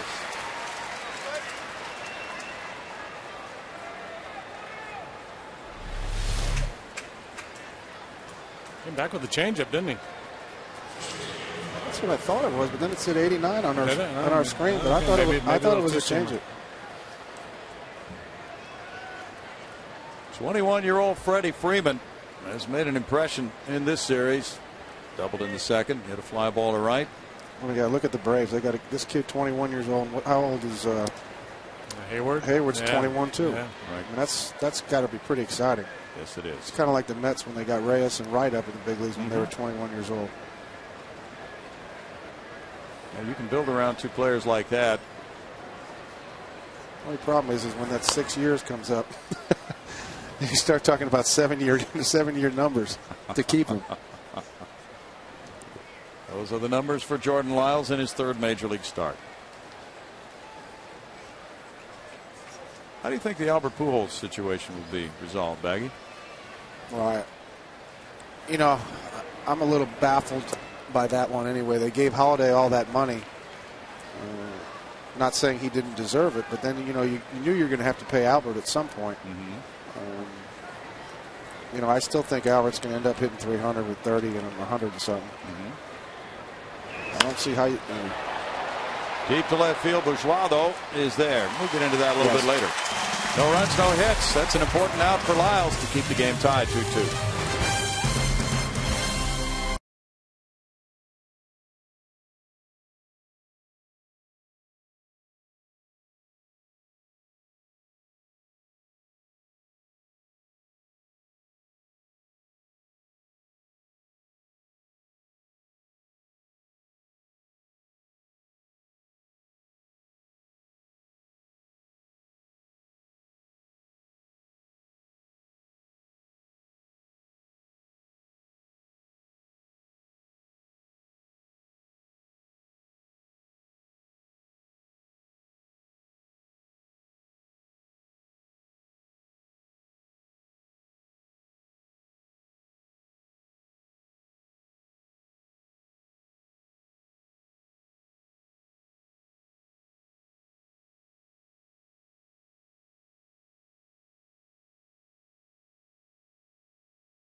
Question, and here it is. We have 3 people that can vote on this one now. In the movie The Rookie, a veteran player was called to the majors with Jim Morris.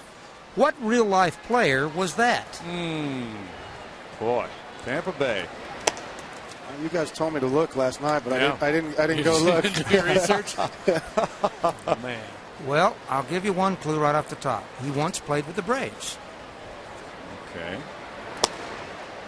He come up with Texas, right? No? He came up to Texas. That's where they played the game. Oh, Yeah, for Tampa Bay, right? For Tampa Bay? For Okay. Tampa Bay. What year was that? 19. What was yours? Late 90s? 99. 99, okay. September 18th. Veteran player was called up to the big leagues with Jim Morris in 1999. He'd been playing at Durham, and you would never have guessed probably he would have been at Durham Crouch Davis. at that point in his career. He was. He once played with the Braves, and this will probably give it away. He was very old. Okay. Vinny Castilla? No. Bouncer slowly hit. Gonzalez on Jordan Lyles. Out. Careful, kid. Yeah, he was just thrown out by an eyelash in Chicago, too. And the faithful are booing. They thought he beat it. We talked about his athleticism. He's busting it down that line. Our mystery. Julio Franco. Ooh. Wow. You got it. He actually had only one at bat with Tampa Bay. Interesting. And of course, later, this was in '99. Later, he came back and played forever. But Julio Franco was the correct answer, and it was a bell ringer. Wow. Nice going, JD. Thank you. Jason Bourgeois takes, and there's strike one. He is 0 for 2.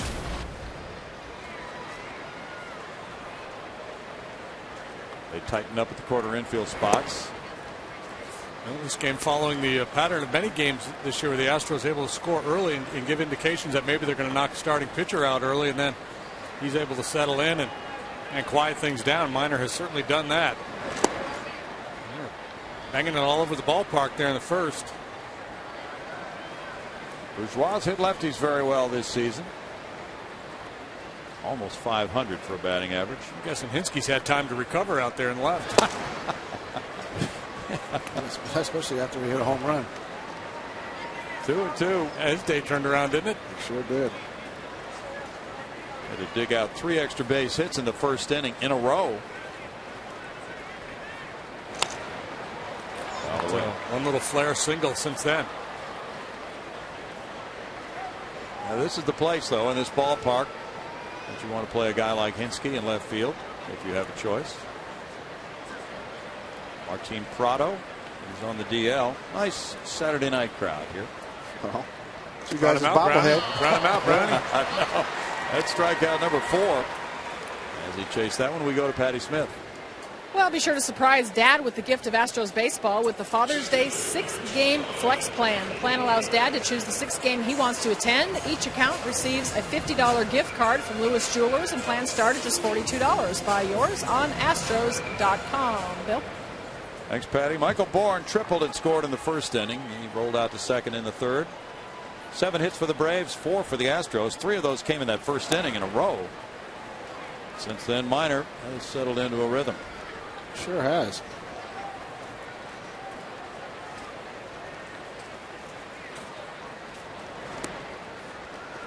It's 1-1. Minor technically was called up from the minors on paper anyway today, and reliever Corey Guerin was optioned to make room for him on the roster tonight.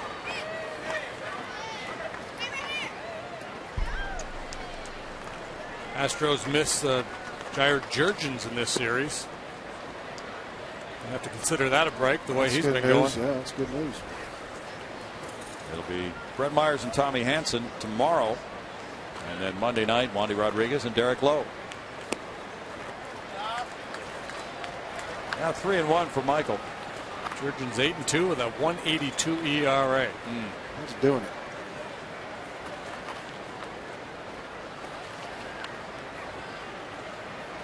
Phillies pounded the Cubs 7-1. Cliff Lee winning that one. He's 6-5. He beat Matt Garza. Chase Utley hit his second homer. Bourne works a walk.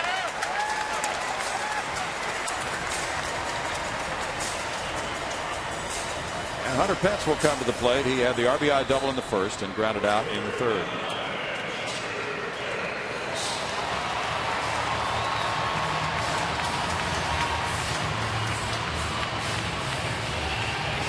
It's kind of like whatever you do, don't hit your tee shot in the water.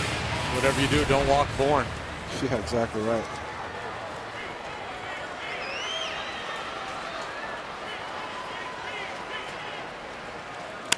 Ooh. Rip, what a diving play by Chipper Jones, an absolute bullet. And he laid out for it and robbed Hunter Pence. Quick like a flash. It's no runs, no hits, and a man left. And after 5, it's still tied 2-2.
T and by Gullo Automotive.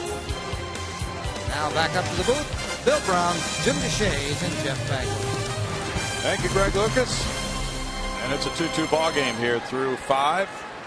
Alex Gonzalez leads it off in the Braves' 6th inning. He singled to right in the 2nd, flied to right in the 4th.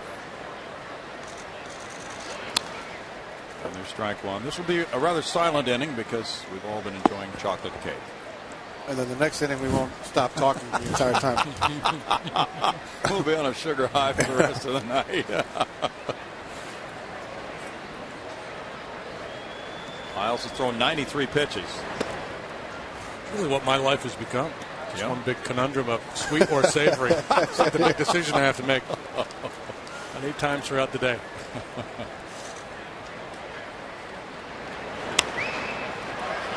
Popped up.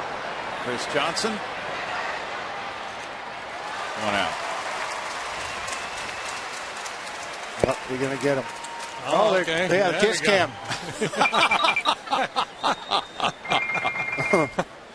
This little guy no, don't do that. He's been occupied all night long out there with those bobbleheads. Trying to figure out a way to turn it into a toy. It's got to do something besides just sit there and shake their heads like idiots. Eric Hinsky looks at ball 1. He homered in the 4th to tie it at 2 after striking out earlier. Yeah, you mentioned earlier, you were talking about Jordan Lyles. Decision has to be made. Does he continue to develop at AAA or develop in the big leagues? What would be the difference, do you think, for a pitcher between those 2 levels of development, Katie? Arbitration eligibility in the future. Okay.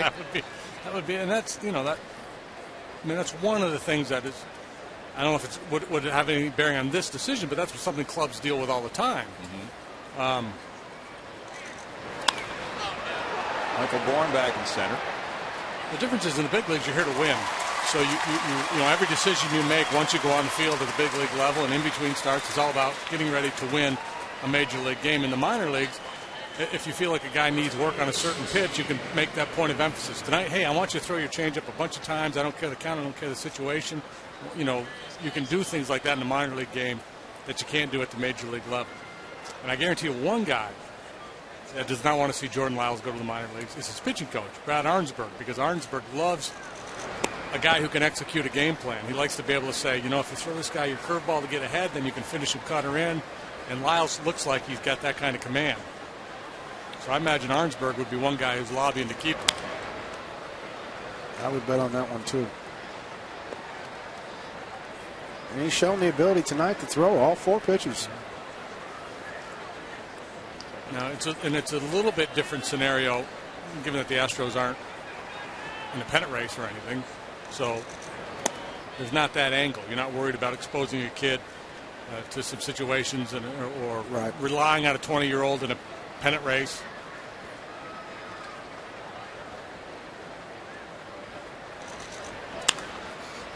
All the way, still 1-2 to Young.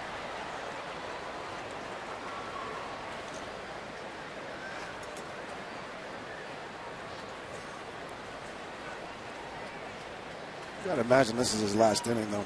Yep. 103 pitches. 2 balls, 2 strikes.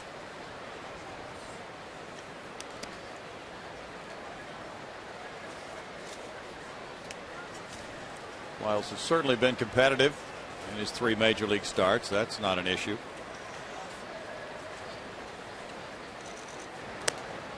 Well, and one of the things you look for in the development of a young pitcher is how do you handle crisis situations. And he had 2 right out of the gate here tonight. You know, knock to start the game, first and second, nobody out. And then double single in the second, and the Braves failed to score in either of those innings. Strikeout number 5 keeps the game tied 2-2.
All tied at 2 here, and Kids Free all summer, presented by Minute Maid, is available for every home game this summer. For every full-price adult ticket you purchase in the outfield or view deck sections, you can get up to 2 free tickets for kids 14 and under. Visit Astros.com for tickets. Bill? Thanks, Patty. Good Saturday night crowd. It's a 2-2 game for them. Bottom of the 6th inning. Carlos Lee looking at strike 1. He provided run number 2 for the Astros with an RBI double in the first, then he grounded out in the 3rd. Keppinger and Johnson to follow. Liner brings it in 91, and it's strike 2.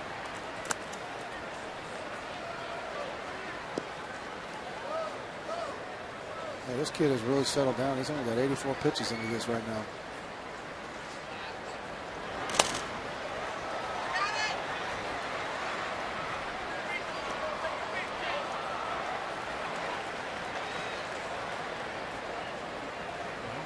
Said it about starting pitchers over the years, and he's said a lot about a guy like Tom Glavine. If you don't get him early, you're not going to get him.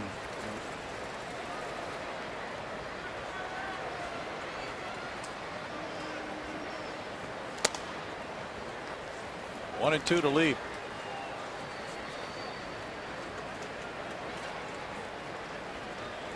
Well, those are the things about those pitchers too. You had Smoltz, Glavine, and Maddox. Even if you did get 3 runs in the first inning, next thing you know, he's still out there in the 7th. Mm-hmm. Gonzalez puts it away, 1 out. Now Cappinger comes up. 2 very interesting young pitchers dueling tonight. Minor and Lyles at 2-2. Cappinger single to right in the 4th. He's 1 for 2. Sergio Escalona has started to warm up for Houston. Minor at AAA Gwinnett had a 2.23 ERA. He's won 3 major league games and lost 4 with a 5.72 earned run average. He's due to lead off the top half of the 7th inning.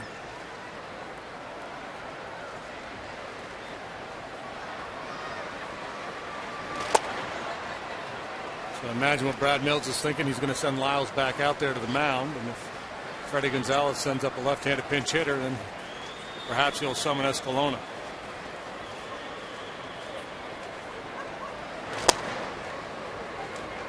One and two. Pirates lead the Mets 3-2. They've played 6 in Pittsburgh.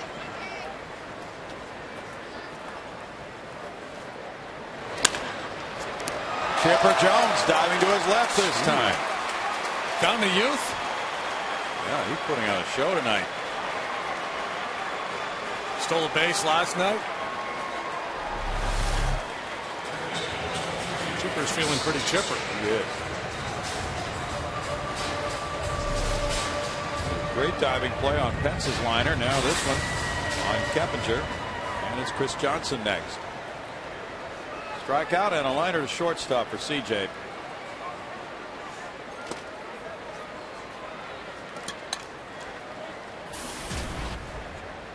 Detroit leads Seattle 5-1. They're in the bottom of the 6th at Detroit. Johnny Peralta hit his 9th home run. That's a liner to left. Hinsky reaches up to snag it. In the 6th, the Astros go out in order. A couple line drive outs. After 6, it's tied 2-2.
The Houston Astros, man, it doesn't seem like it's been that long. Time flies when you're having fun, but we had a lot of fun, didn't we, covering those Bagwell and Biggio teams, and I had a chance to work with Gene Elston and Milo Hamilton, and I'd rank you right up there, my man, as one of the great broadcasters in Houston sports history. So hang in there, do another 25 years. You're working with Jim DeShays now. You're one of the best teams in baseball. Thank you, Bill Worrell. We have a pinch hitter now in the 7th inning of this 2-2 game. Diori Hernandez comes up for Mike Minor. Minor very good tonight. 6 innings, 4 hits, 2 runs, 2 walks, 4 strikeouts. Scott Linebrink is warming up. And that's ball 1. It's pretty impressive. Lyles out there in the 7th of a 2-2 guy. Brad Mills showing a little confidence in the young right-hander. The only left-handed option Freddie Gonzalez has on his bench is a switch hitter, Brooks Conrad.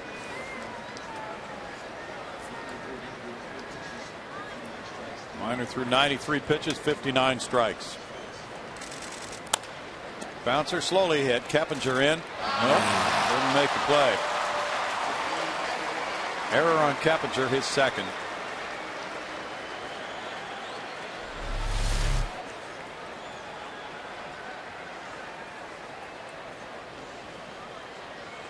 Had plenty of time. Just kind of whiffed it.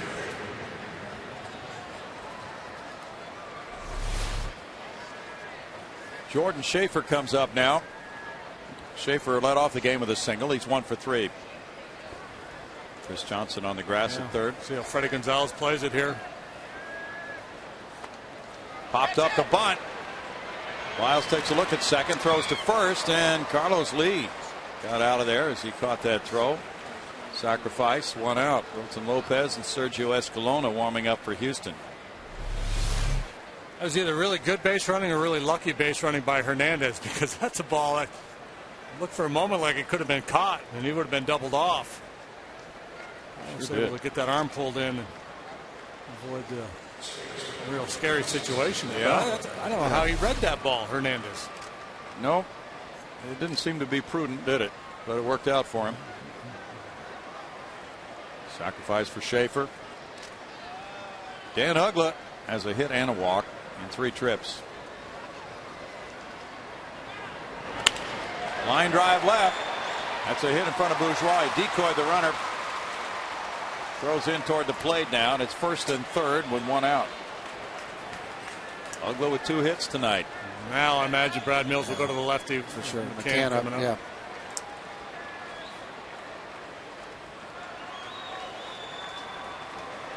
Here's that bunt play again. I'll show what we're talking about with Diori Hernandez down there in first base. This ball kind of popped up in the air, and you're on first base.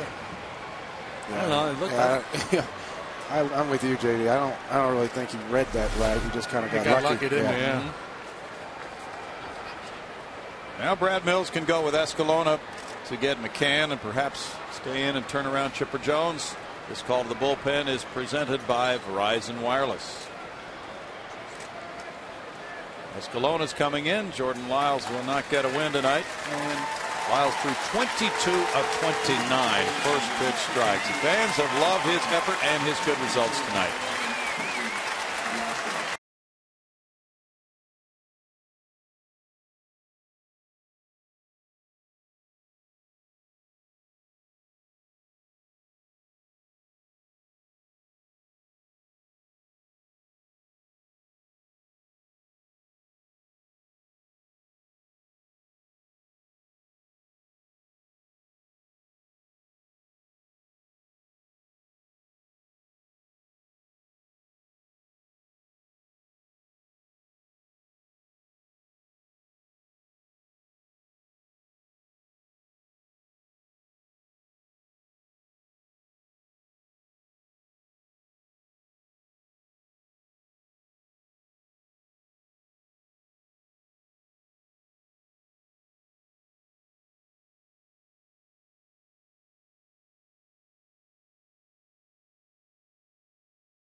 Whataburger What a Fan. Come out June 15th for an autograph session with Astros first baseman Brett Wallace and Junction Jack at the Whataburger at 8820 Highway 6 in Missouri City from 11 to noon.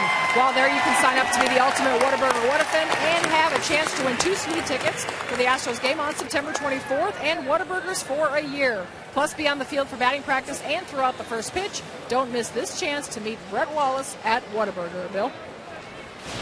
Thank you, Patty. Sergio Escalona comes in now. Runners at first and third, 1 out, facing Brian McCann, who's 0 for 2 with a walk. He's 1-0. Sergio threw the ball well last night. Kind of the exception. Everybody got nicked up in that ball game last night. But, Escalona came in and pitched a perfect 1-2-3 inning. McCann hangs in there well against lefties. You know what the percentage of lefty specialists to come in to face lefties throw first pitch breaking ball? I think it would be very high. Paul Osemacher. Yeah. He did it to righties too.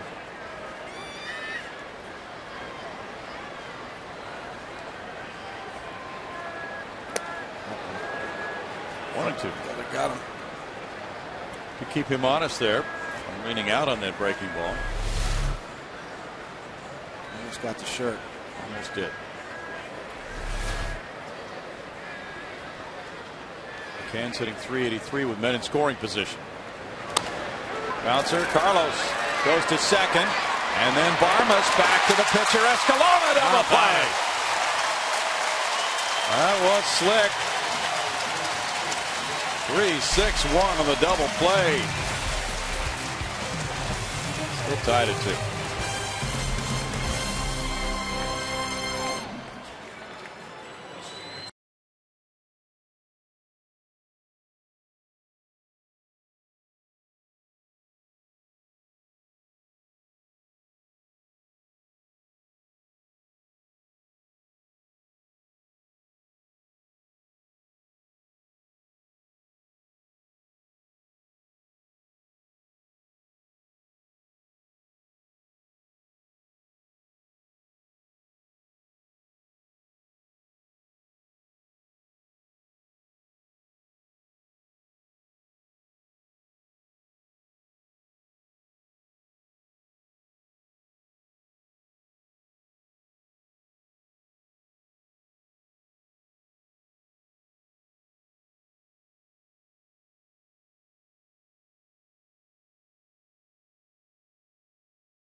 Continue to honor Bill Brown. I am out here with a large section of people that came out here, some of Bill's friends. I've got George Moore and I've got Billy Sutton. And guys, tell us a little bit about the group that's out here to support Bill.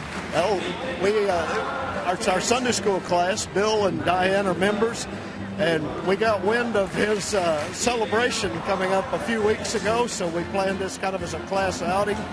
And it's turned out to be a very good thing, and congratulations to Bill. It's a good time to be here.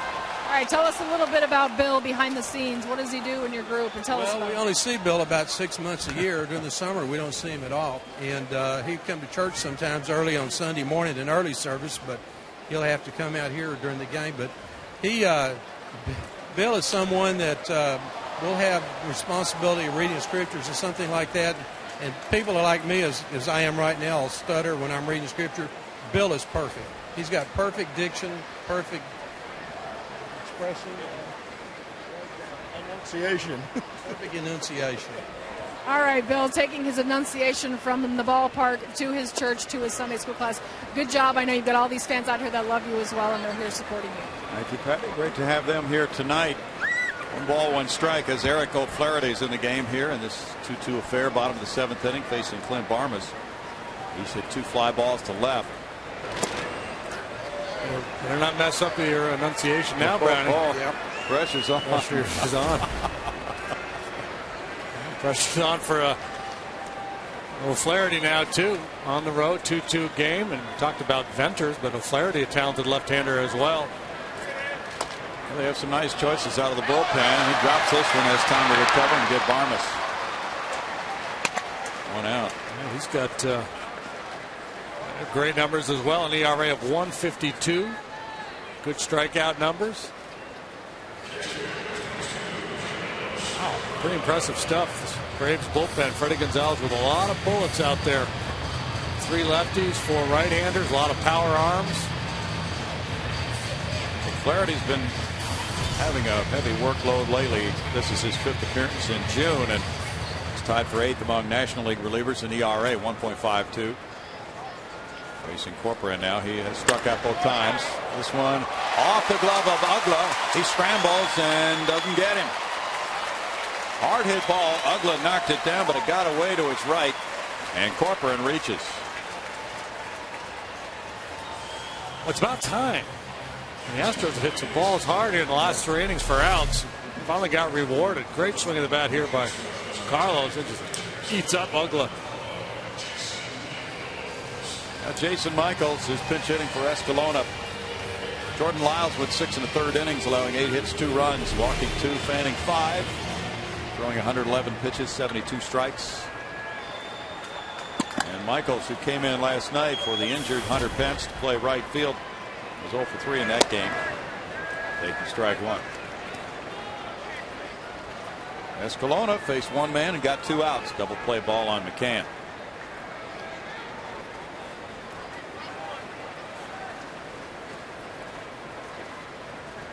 Michaels is hitting .259 against lefties. 4 balls, 2 strikes. There's the Bourgeois on deck.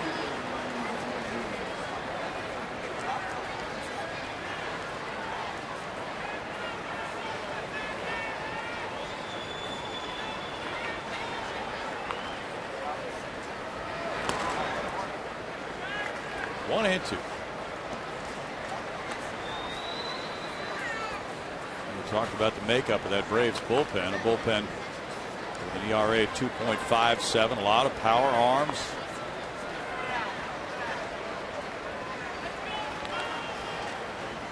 Michaels backs away. Tough to score in the late innings on this bunch. Greg Kimbrell, 22 years old, the closer. Such a luxury to have, too. You got a bullpen like that. Strikeout for O'Flaherty. 2 outs. So Whitey Herzog said, to be a successful manager, you need a sense of humor and a good bullpen.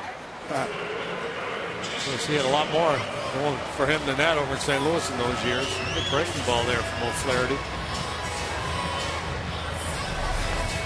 I remember back in the day when we ran Lidge, Dotel, and Wagner out there. Pretty much just had to lead after 6, and you're in pretty good shape. True. Bourgeois 0 for 3 tonight. Kind of following in the model of the Nasty Boys in Cincinnati. Yes. Much like Dotel, Lidge, and Wagner, depending on who you talk to, different hitters would tell you who they thought was more nasty. Exactly. But I know every pitch was above 97. 1-1.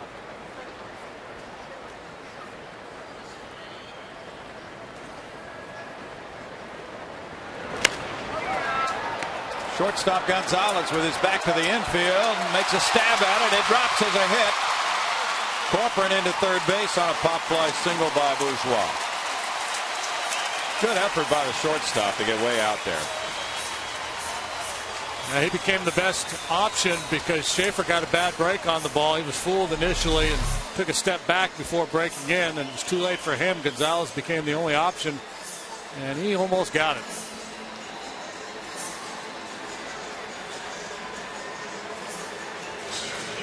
Friend going first to third. And now Bourne. Michael tripled to left in the first. He walked in the fifth.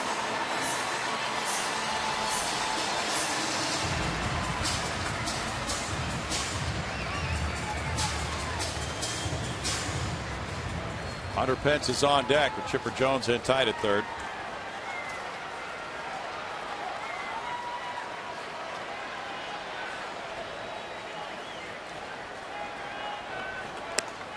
Upstairs, ball one. Left-handed hitters hitting .216 against Eric O'Flaherty.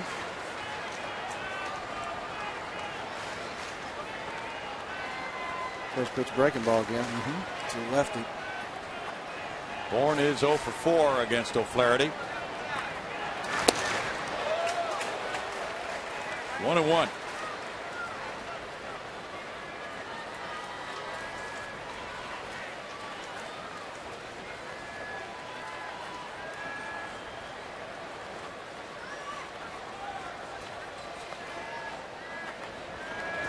That one almost grazed him. 2 balls and a strike.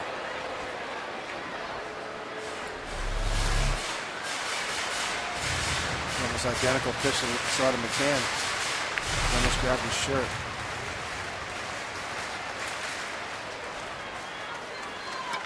I don't see anything going on in the Braves bullpen. But it's just starting right now. Alani, he was up earlier, so it might not take him much. Bourgeois takes off, no throw. Stolen base for Bourgeois, number 15 in 17 tries. Yeah, the Braves there just thinking with Bourgeois' speed, he's so tough to throw out anyway. Why risk a mishandle or a bad throw and allow Corporon to come home with a cheap run?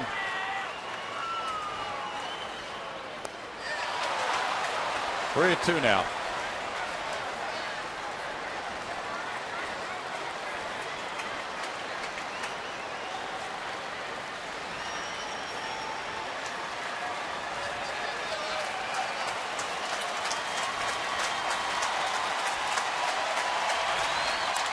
Bouncer slowly hit. Ugla over to Freeman. No runs, 2 hits. A couple of men left on base. It's tied 2-2 after second.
And he drives in a run, and he's going for second. Tavares with the throw. He's out, but that's 3,000 hits for Craig Another Biggio. great call by Bill Brown. 3,000th hit for Craig Biggio. Johnny? Thank you, Greg. 2-2 ball game, a good one here. That was one of the special moments in Astros history. In June of '07, our Brown Hand Center great hands of the game now. Show you Chipper Jones. He made a diving play to his right. And then another one to his left. That's the second one he made. Sprawling all over that third base territory. That one was on Keppinger. Made the diving play to his right in the fifth on Pence. And nobody scored since the Braves in the fourth. And there haven't been many opportunities, but there's been some very good defensive plays. Astros have hit into some hard outs. And Escalona, what a job he did getting out of that mess in the seventh. Now it goes to Wilton Lopez to work the eighth. Chipper Jones takes ball one.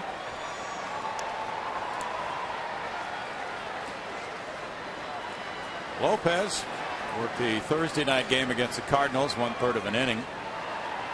Came in with the bases loaded. All three of those runners scored. It's 1-1.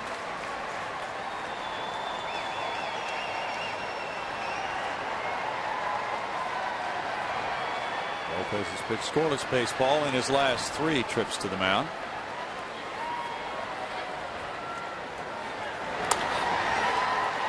Backhanded Carlos Lee tossing to Lopez. Well, Carlos started a nice double play in the last inning. Sure did. First thing he did is make a good strong throw. Lefty Johnny Venter's warming up for the Braves.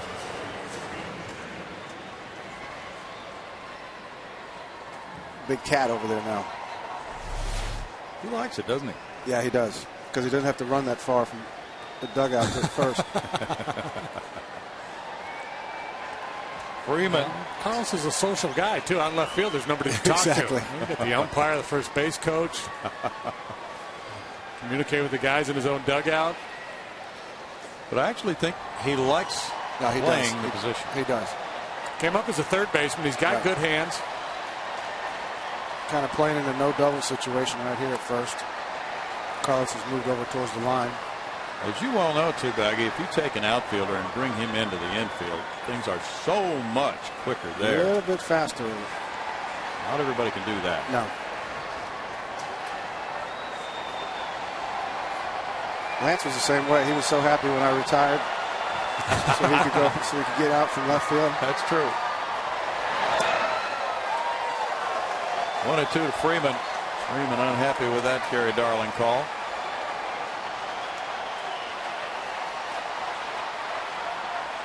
Reputation is that he's a very good low ball hitter. There you go. Just showed you that one, Jamie. Nice call there. Something with Don Sutton about him yesterday, and of course these guys play in the same division as the Phillies, and they see a lot more of them. And Sutton was comparing him to Chase Utley. Different body, of course, but Utley has the ability to get to that ball. It looks like he's going to hit him in the knee, and he'll still hit it hard. And so that's what Freeman does. Very good down and in.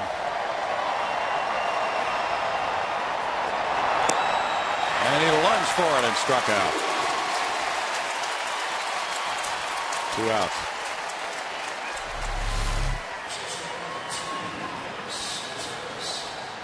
Lopez good changeup right there. Freeman's not going to put that one on the resume tape. Won't make the highlight reel. Freddie Freeman 2011, that hack. Alex Gonzalez is 1 for 3, a single to right. Henske's on deck. And strike one for Lopez. Paid attendance tonight, 32,117 at Minute Maid Park.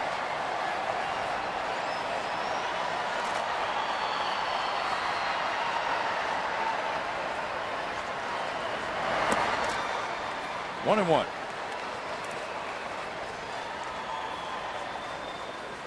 Minnesota got 5 in the first and beat Texas 8-1. And in Colby Lewis, the loss with Scott Baker winning it. Boston pounded Toronto 16-4. He's getting some bad swings. Yep.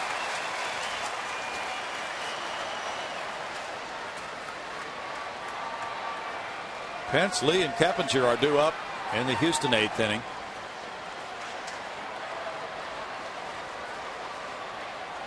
John Lackey got the win for the Red Sox. David Ortiz hit his 16th home run.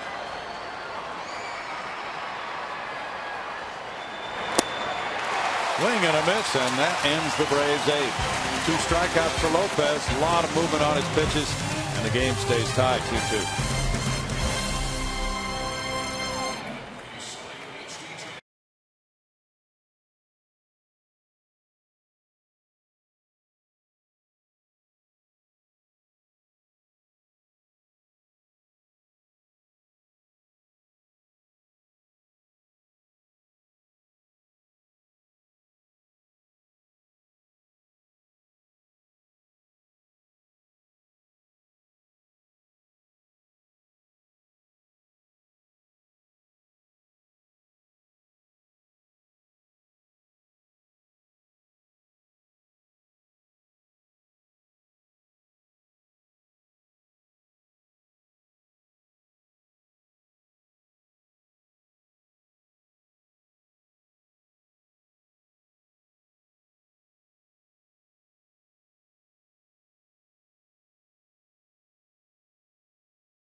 announcer history, what a moment it was on this date in 2003. Roy Oswald, Pete Monroe, Kirk Saarloos, Brad Lidge, Octavio Dotel, and Billy Wagner combined to no-hit the Yankees. 6 pitchers, 8 post-game interviews, and 1 second baseman who didn't know what all the fuss was about when it was all over. Put the first baseman in there, too. Because I flipped the ball to Wags, and everybody's jumping up and down. I'm going, what is going on here?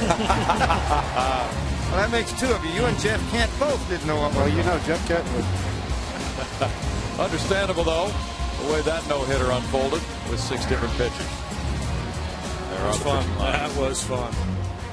And historic Yankee Stadium, you bet. What a show. The only win on that road trip. I was just going to say, that was it for us, baby. That was the highlight. That's all we had left. Johnny Venters in the game, 2-2. Hunter Pence in the box. This kid has been absolutely filthy. The amount his sinker moves at the velocity that he throws it is just amazing. He has a 20-inning scoreless streak, covering 17 outings. It's like he lets it go and then he has a joystick to manipulate it. 137 batting average against, 38 2/3 innings. He has not allowed a home run. 40 punch outs and 0.47 ERA. Yeah, I mean, 20 consecutive scoreless. Well, maybe he's due. Exactly. I'm a big believer in that, Brownie. Wow, that was crazy. I forget who it was last year when we faced him when I was a hitting coach, and we went in and looked after the game, and I watched the at-bats, and I told whoever it was, it might have been J-Mike, I think it was J-Mike, J-Mike, don't worry about it, because this guy is truly better than you. There's nothing you can do about this. You can sleep easily tonight. Don't even worry about it. You had no chance when it started. That's beautiful. Carlos Lee is 1 for 3, an RBI double in the first. Ugla watches it land as a hit in right center field. Well, that's a start, and that in itself difficult to do against Venters. Fought this pitch off. He looked to pull it and ends up in right center for a knock.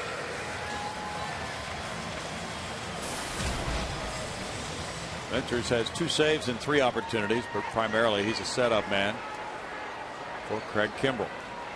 I know here, this is where Carlos tries to sneak stolen bases every once in a while. Strike to Keppinger, who's 1 for 3. He ripped the liner caught by Chipper Jones in the 6th inning. Venters leads the majors in appearances.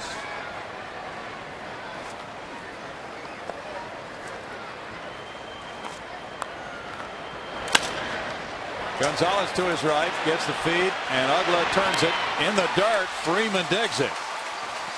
And that's the 8th inning. No runs, a hit. Nobody left. It took 6 pitches for Venters to keep the game tied 2-2.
every Friday through Sunday home game. The Coca-Cola Value Zone scores you a mezzanine ticket, hot dog, soda, and Astros cap, all for just $20. Simply present the label from any specially marked 2-liter Coke product at the box office or enter the code on Astros.com. Bill? Thanks, Patty. It's a 2-2 game now, moving to inning number 9, and Mark Melanson takes over for the Astros. He will be pitcher number 4. Wilson Lopez had a 1-2-3-8 with 2 strikeouts. Braves will have their 7, 8, 9 hitters due up. As we see Melanson with a 4-1 record, 6 saves and 8 opportunities. A complete flip-flop from yesterday's game where the Astros pitchers threw out and got knocked around. Tonight Lyles was good. Escalona, Lopez both very good coming in out of that pen, and now Melanson gets his shot. With Hinske 1 for 3, he homered in the 4th inning to tie it 2-2. A very interesting battle tonight with the Astros getting 2 runs on 3 hits in the 1st inning. They had 3 consecutive extra base hits and have not been able to get on that board since then. The double play ball ending the 8th inning. Got Venters out of that. Now it's Hinske. With Young on deck. And then Venter's spot comes up 3rd. Boy, what a valuable guy Hinske's been for the Braves this year with all the injury problems they've had to their outfield. To be able to plug him in and get the kind of production they've gotten from him is a big, big boost. It is a boost.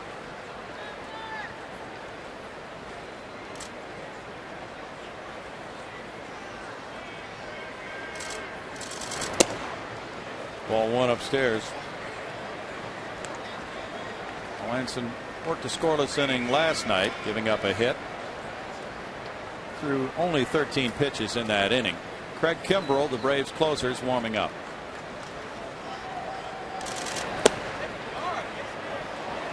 Now 2-0 to Hinske. Look good. The best news for the Astros hitters is that Venters due up 3rd in this inning. So they're going to hit for him. And we can look forward to 98 coming in.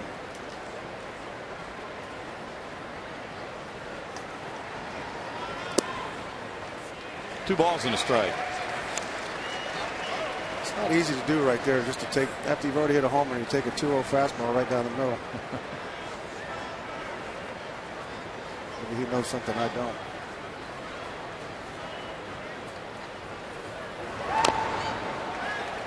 Two and 2. Yankees shut out Cleveland 4-0 this afternoon. Bartolo Colon going to 5-3 with a win. A-Rod hit his 13th homer. Curtis Granderson, number 20. Mark Teixeira, number 19. My goodness. Two guys with 19, right? We'll get the ball and then check to see if he won or not. Exactly.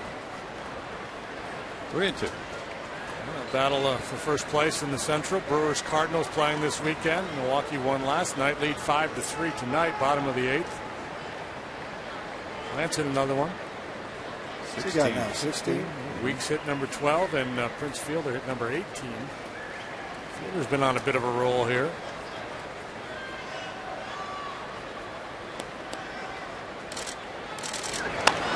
Popped up. Chris Johnson. 1 out. I want to swung at that 2-0 fastball now that he. Now it's Young. Brooks Conrad coming out to the on-deck circle. Young's 0 for 3. Jordan Lyles gave up 2 hits in the first, got a double play ball. In the 2nd inning, he allowed 2 more hits, had 1st and 3rd, nobody out. Did not allow a run in that frame.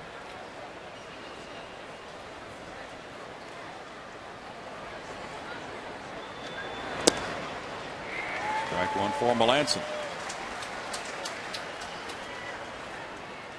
Kansas City and the Angels are scoreless after 1.5 out west.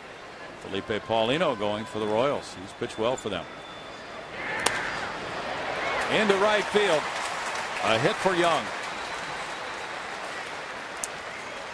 And now Conrad will be the pinch hitter for Venters.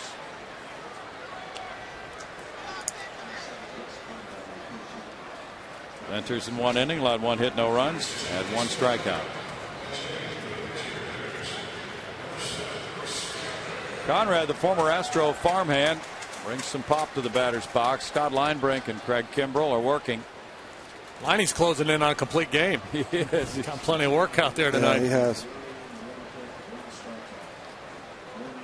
4 for 21 for Brooks as a pinch hitter with a homer and 4 driven in. He started the game Thursday at Florida. Usually plays second or third when he starts. Conrad's had some very good seasons in the minor leagues. Ball one. He's the definition of a baseball player. He just loves the game of baseball. No batting gloves. Works very, very hard. He hit 8 homers and 156 at bats last year for the Braves. Good production for that amount of playing time. Yeah, for sure. Rolls over on it and fouls it.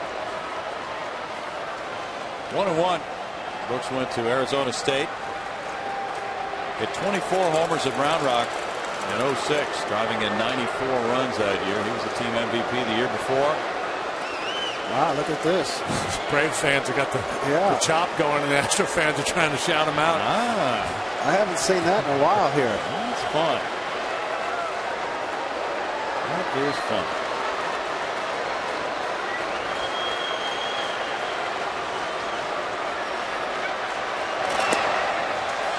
Used to get a little loud down in Atlanta in the early years when they used to sell that place out there in the playoffs. Back when they cared? Yeah. Oh, you bet. Before they got all blasé, winning every year, they got a little tired of it. We'll just wait till they get to the second round and then show up.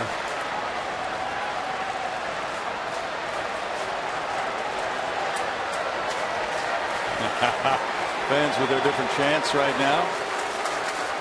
Runner going. Swing and a miss. Crawford's throw bounces and safe.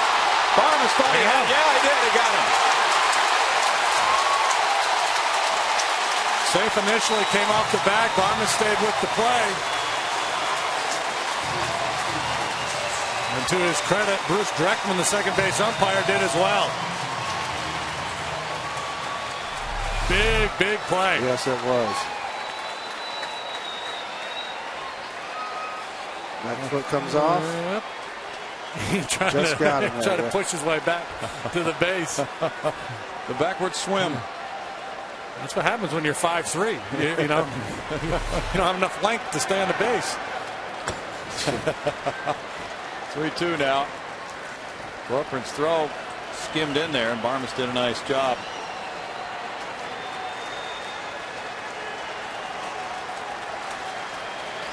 Conrad came up as a pinch hitter last night, drew a walk.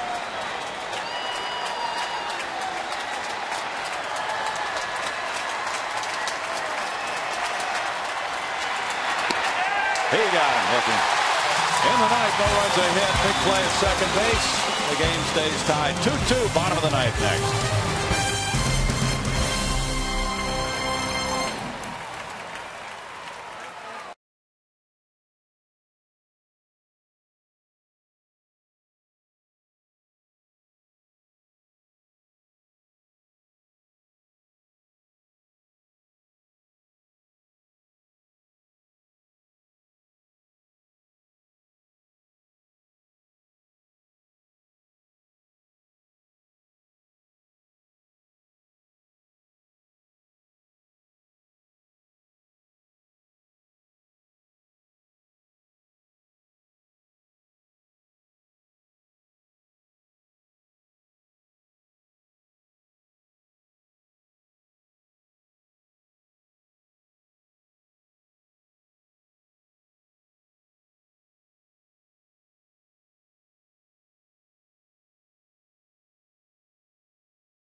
Progressive Insurance Group. For a money-saving car insurance quote, call 1-800-PROGRESSIVE today.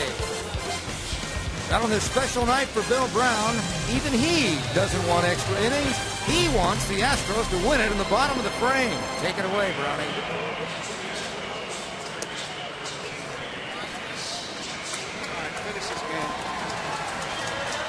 Now the bottom of the ninth inning, and it's Scott Linebrink, the former Astro.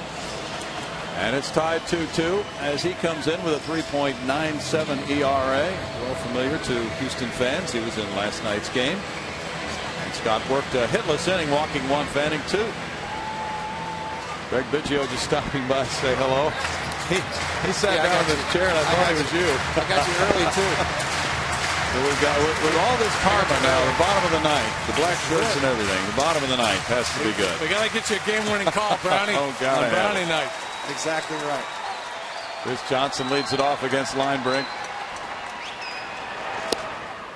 Looking at ball one with Barmas and Corcoran to follow.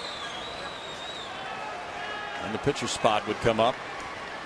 It's a good stat right here. It's a good time to change that.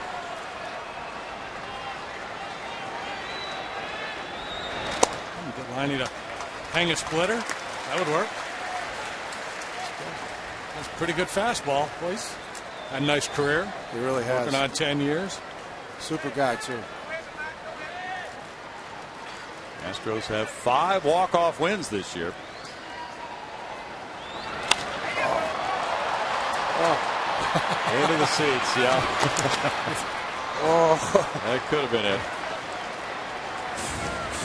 Right down Main Street.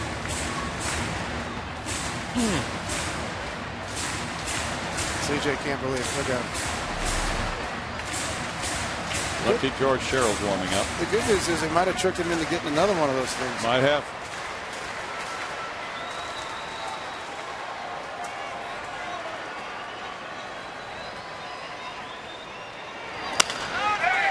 Into left field. He's running hard to first. Hinsky comes up with it, and he takes the big turn. Lead-off single for Johnson. We go to Patty Smith. Well, be sure to take the Astros with you wherever you go this season. Subscribe to MLB.tv tonight to see every Astros game live or on demand on your computer and your favorite devices. Visit Astros.com to order and to get more details. MLB.tv, baseball everywhere, Bill. Thanks, Patty. Now Barmas. He's 0 for 3. Corcoran on deck. And the pitcher spot. These Brave fans with their chopping, they've got the Astro fans kind of fired up. Yeah, they do.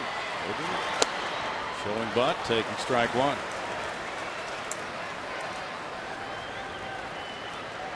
Good to see CJ get that base hit after lining out his previous 2 at-bats. His head might have blown up there if somebody made a play on that one.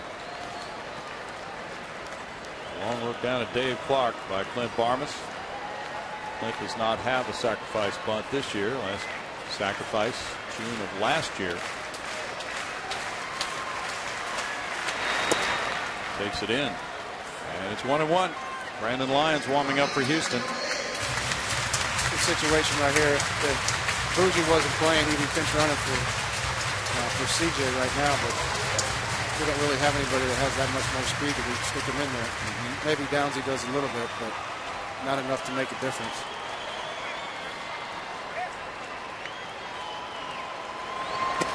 Oh no, he tipped it. Looks like it. Yeah, it's a strike.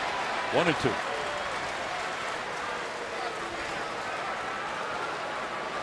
Now, do you take the bunt off at this point, Jeff? Well, yeah, I think you have to. I mean, you don't have to. But his first 2 bunt attempts didn't look too good.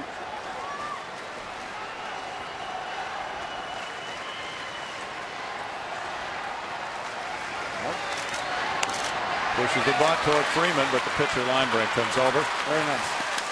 Well done by Barmas. Very nice. 1-4 on the sack, and Johnson's at second.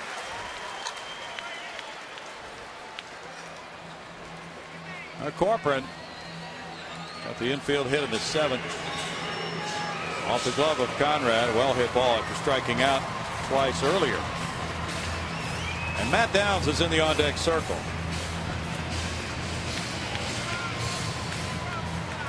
Brad Mills was asked about Matt Downs before the game night. Likes him very much as a pinch hitter.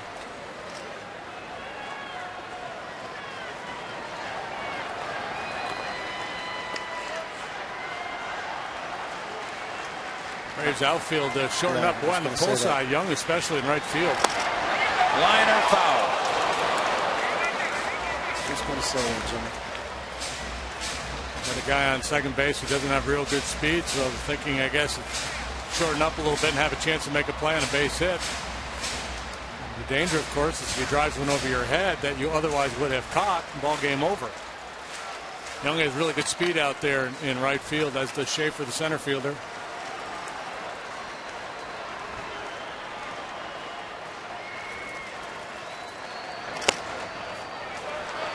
Corcoran works the count to 1-1.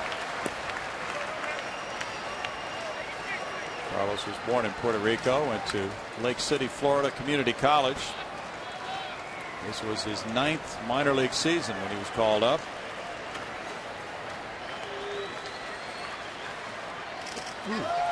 Good split there. 1-2 for Linebrink. Here it is. And down and into him.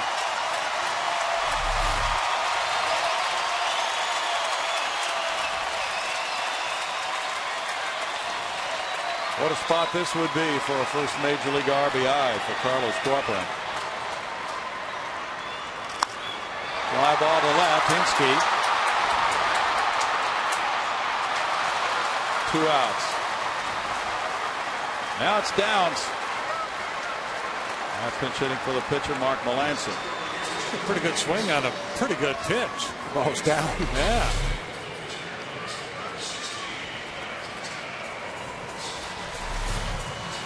He was blowing it. Melancon in 1 inning allowed 1 hit, no runs, had a strikeout.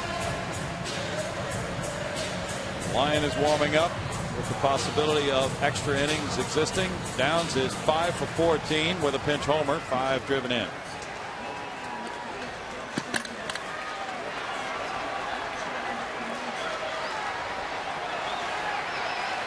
He hit a 2-run homer in the 9th last night. Coming off the bench, he had 3 plate appearances in that game. Well, if he gets some fastballs, he's not going to take them if they're in the zone. I promise you that. Matty will swing the bat. Jason Bourgeois on deck. Finger grip. 2-0. Downs is averaging a homer every 16.25 at bats.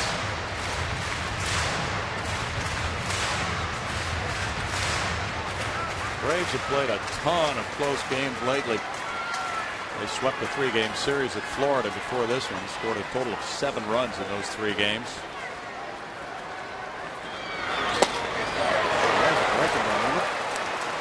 Yeah, it might have been a slider. His splitter sometimes is hard to read. I remember that from way back when we first had him.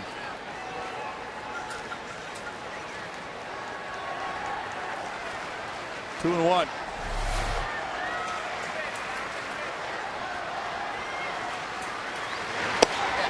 Fastballs he's throwing, he's being very careful with. Yeah, shooting for that outside edge and wants to make sure he doesn't leave it on the plate.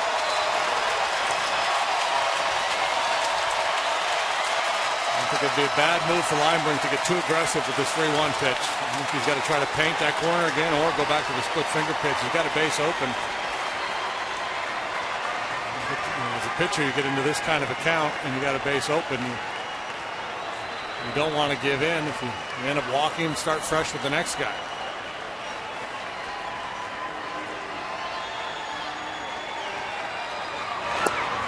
Downs takes the walk. And it's Jason Bourgeois coming up. I think I've already seen a walk-off with Jason Bourgeois, haven't I? Good suggestion. Well, Jason's 1 for 4 in this game. He would love to comply with another one.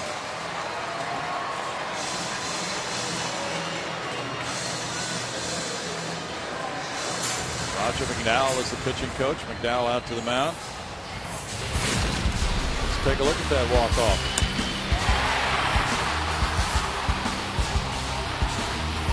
Scoring Bill Hall. Yes. I wouldn't mind getting beat up again tonight.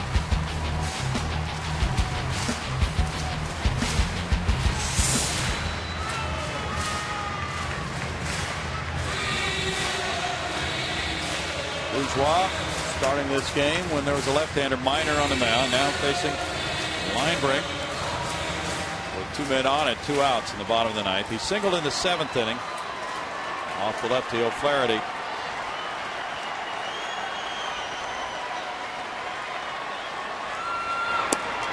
There's ball 1.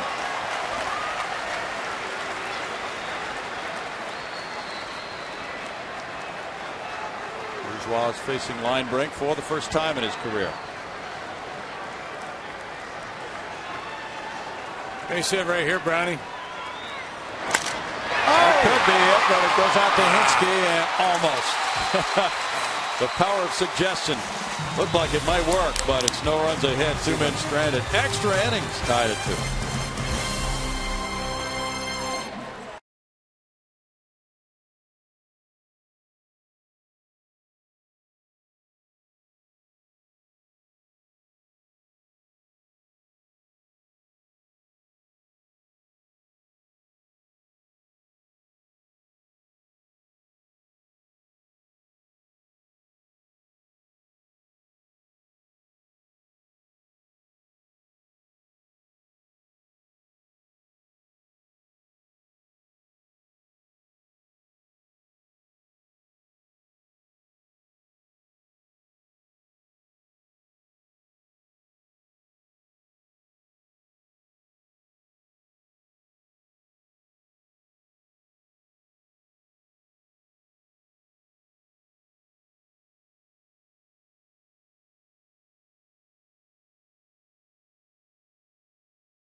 Extra innings are presented by Jack Link's Beef Jerky.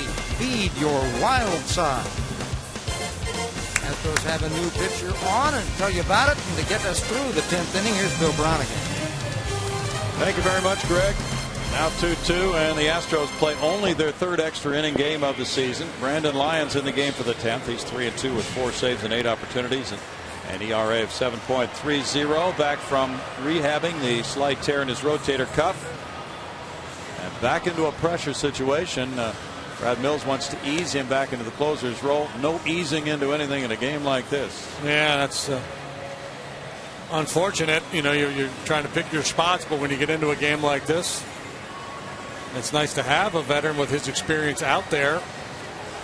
And even though he's only made the 1 appearance since coming off the disabled list, you give the ball, to the guy who is your closer.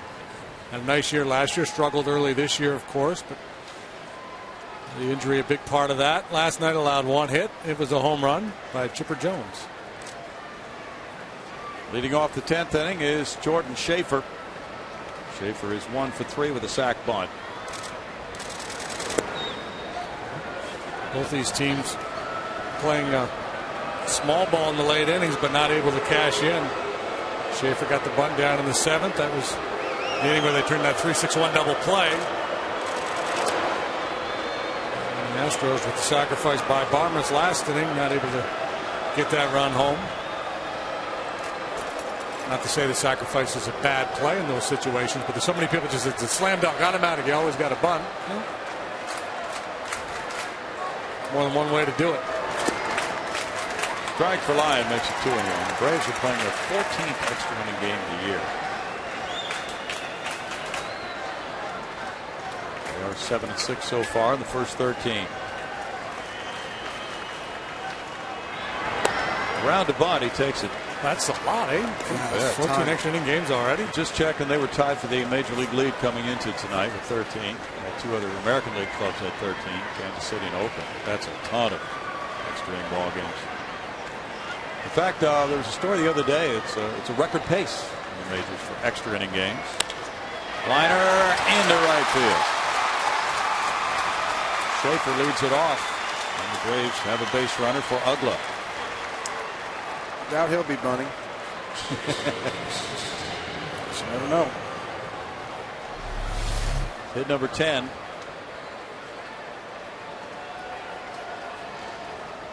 Carlos Lee comes over to talk. Ugla has 2 singles and a walk tonight, also a strikeout. That would be a surprise. There are surprises all the time in baseball.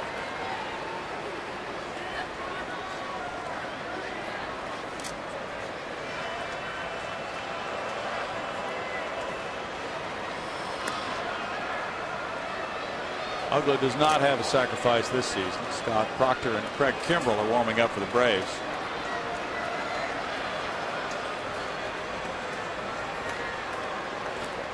Braves are season high 8 games over 500, 36-28.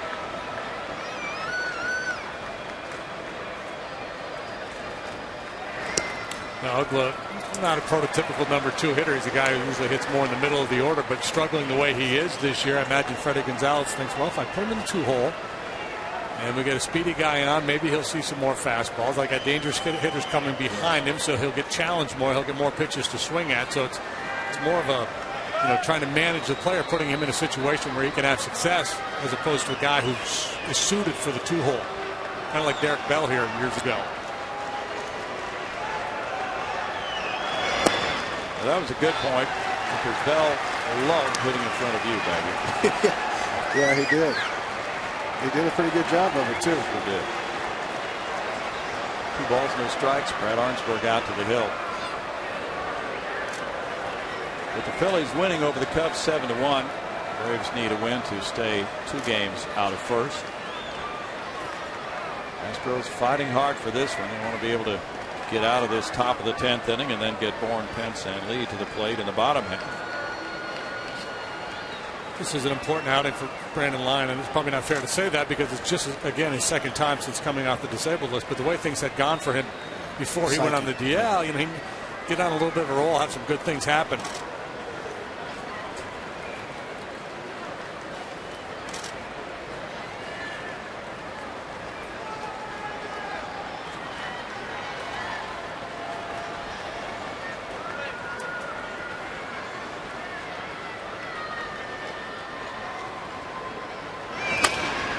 Goes foul. 2 balls and a strike. Oh my God! Tipped it off his glove, and I think he hit the dude right in the mouth. Oh. Yeah, you don't want to be the 2nd guy down there. Dude. Yeah. With the nose. A little deflection. I hope they're riding together, because that guy's going to be pretty mad. Yeah, he is.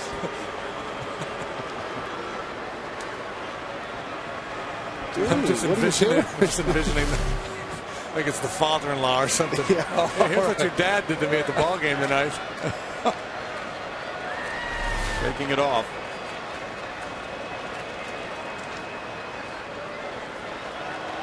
Two balls and a strike on Ugla.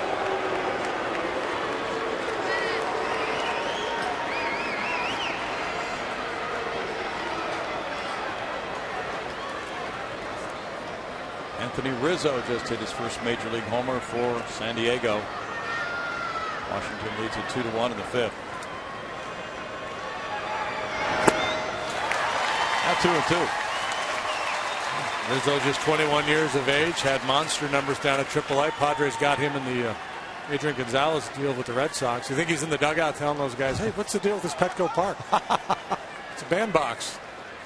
Not like doing that, no.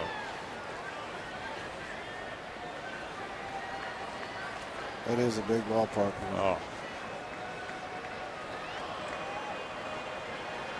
Runner takes off for second. Corcoran with a throw, not in time.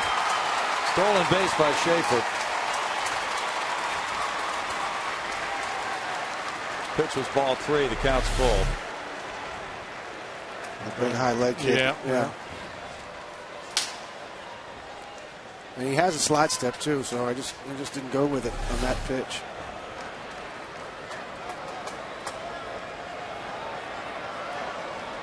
McCann's on deck.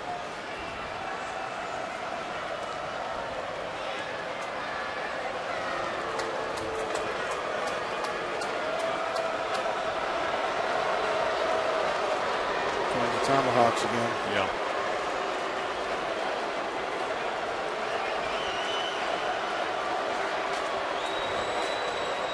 Brandon upset here and trying to get into a rhythm. And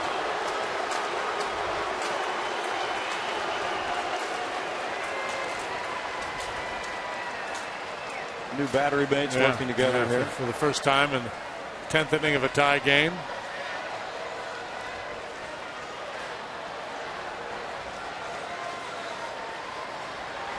Braves are 2 for 11 with runners in scoring position tonight.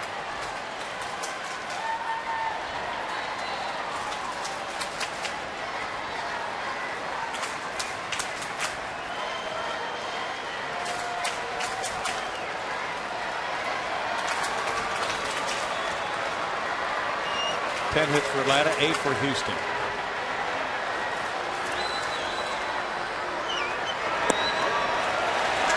That's ball 4. Runners at first and second, nobody out now for McCann. McCann came up in Atlanta with 2 outs in the bottom of the 9th inning, trailing 1-0, and ripped a homer as a pinch hitter. Then he stayed in and hit a game-winning homer in extra innings. Nice day off. Yeah, really. Went on a pretty good tear after that. Leads all catchers in the All-Star balloting for the National League. Ball 1 to him. Tonight he's 0 for 3 with a walk. Last year McCann hit 21 long balls, driving in 77. He's a native of Athens, Georgia. His father was the Marshall University coach.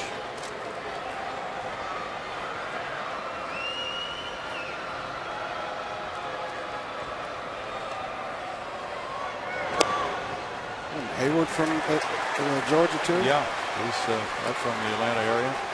Well, they've really mined the local Sure talent. Have. Now 2-0. With Chipper Jones on deck.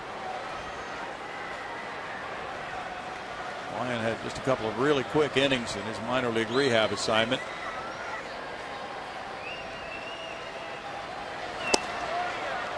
Strike there. That was a big pitch right there. So what are you guessing? Is McCann looking away here? And that's why he didn't pull the trigger on that fastball in? I don't know. I'm just glad he didn't pull the trigger. Looking away or maybe looking soft. That's the thing. Once you get first and second, you're running out of room to put guys. And you're trying to get McCann, the first 2 pitches, trying to get him to chase balls out of the zone. He was trying to tease him a little bit and then finally had to come in with one. Probably guess he was looking for another one of those sinkers away.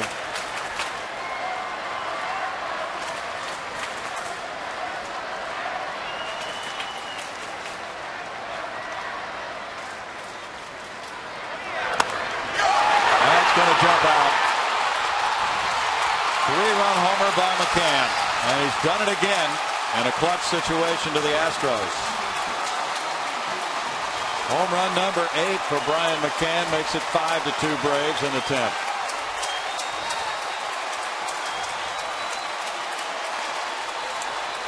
With that home run hit by McCann, another $13,000 has been raised to support prostate cancer research. To make a donation, you can call 1-800-7984 or go online to www.pcf.org. 35 runs batted in now for McCann, and here's Chipper Jones with nobody out. Oh, a tough return for Brandon Lyon, who gave up the homer to Chipper last night. Now a long ball to McCann tonight. Got a little cutter in there. Yeah, I think they're trying to throw a cutter in.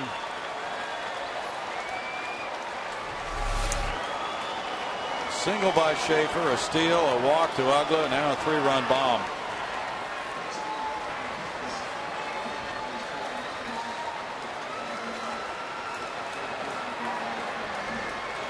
Actually, the bat's going to empty the ballpark.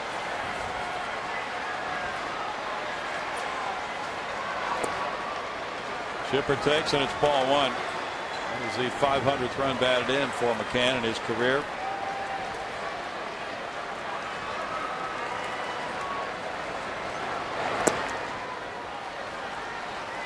Jones takes another ball. 2-0 to Chipper with Freeman on deck. Braves are in the top 4 in homers in the National League. They now have 66. Hinske homered in the 4th.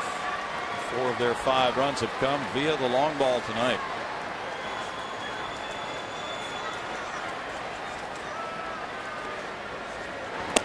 Braves won both the games in Atlanta from Houston, and they're trying to make it 4 straight this season from the Astros.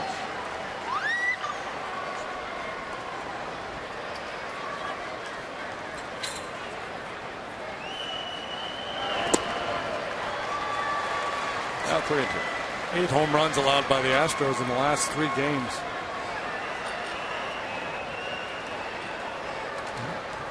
Really surprising given the nature of the team. You know, the Cardinals with plenty of power, and this team hits a lot of home runs. Offline's glove. It goes out into center field. Chipper Jones to second, and the throw not in time to get him. And the Braves keep pouring it on. And Jones winds up with his second double of the night and 19th of the year. Good base running right there. Wow, yeah, we talked about Chipper, feeling Chipper earlier, diving around, making plays, stolen a base. Last night, he manages to turn this routine single into a double. You see Michael hesitating a little bit as if the ball was going to be handled by an infielder. And by the time he turned on the Jets to come and get it, Jones took advantage. Brandon Lyon exits, failing to get an out here in the 10th inning, allowing 3 hits and a walk. It is 5-2 Atlanta. Back in a moment.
For Boys in the Hall, that's Hall of Fame, that is, for personal stories of some of baseball's greatest legends.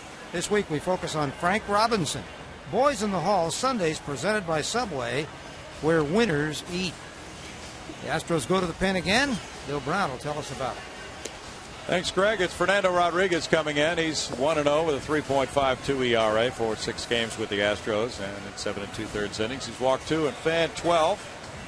It'll be Freddie Freeman coming up with Chipper Jones at second, and nobody out here in the 10th inning. 3 runs home for the Braves. Fernando had been going along nicely, and then got touched up by the Cardinals the other night, gave up a couple of solo home runs. And that's He's kind of a fly ball guy, works up in the zone with a four-seam fastball, so he's going to be a little bit vulnerable to the long ball. Got a good heater, though. He throws hard. Good sharp breaking pitch.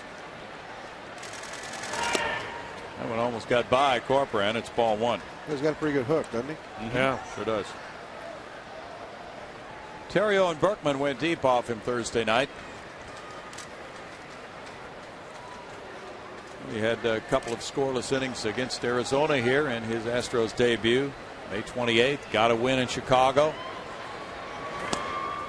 Throws a strike there. 1-1.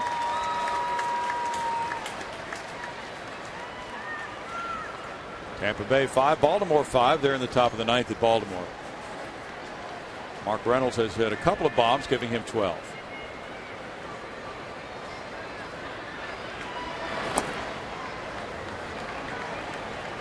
Two balls and a strike. And Rodriguez is pitcher number 6 for Brad Mills tonight. Day game coming tomorrow. Tommy Hanson going for the Braves against Brett Myers. Hanson 7-4. His ERA is 2.59.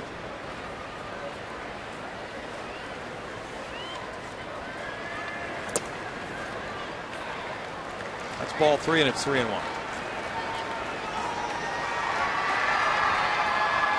Hanson against the Astros is 2-0 with an ERA of 0.90 for 4 starts. Got to make a pitch here. Yeah, right there where Carlos is putting that mitt. That would work. Good job. 3-2 now. Brewers held on to beat the Cardinals tonight. Greinke over Carpenter, 5-3 the final. It's been some fun for those Milwaukee fans. They're now a half game out of first. He can take some funky hacks, can't he? Seems to lose his balance.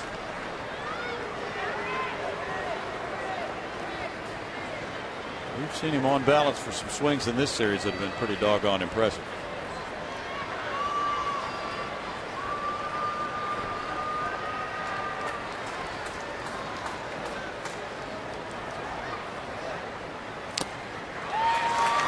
And a foul tip strikeout. 1 out here in the 10th inning.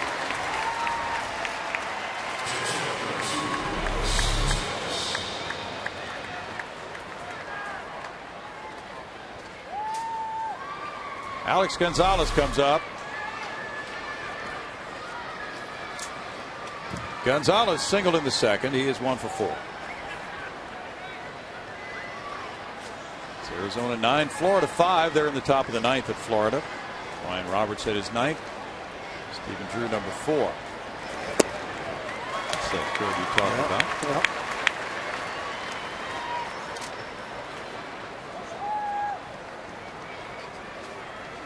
Jeff Blum is making a huge contribution to that Diamondbacks club by being hurt. Allowed Ryan Roberts to get all his playing time. The kid's tearing it up. No balls, 2 strikes. Last year the Braves finished 20 games over 500, 91-71. But they were 6 games out of first. Could be a really interesting race. The guy with the nose survived. Seems okay. They won't trust him again, though. No. Can't have switch positions.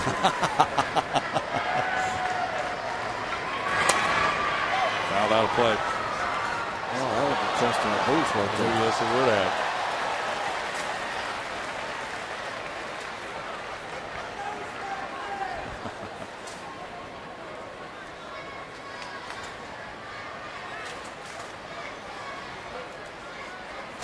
Pittsburgh nipping the Mets 3-2. McDonald got the win with Dickey losing it, and Hanrahan has 16 saves for the Buccos. Should really put Evan Meek on the disabled list.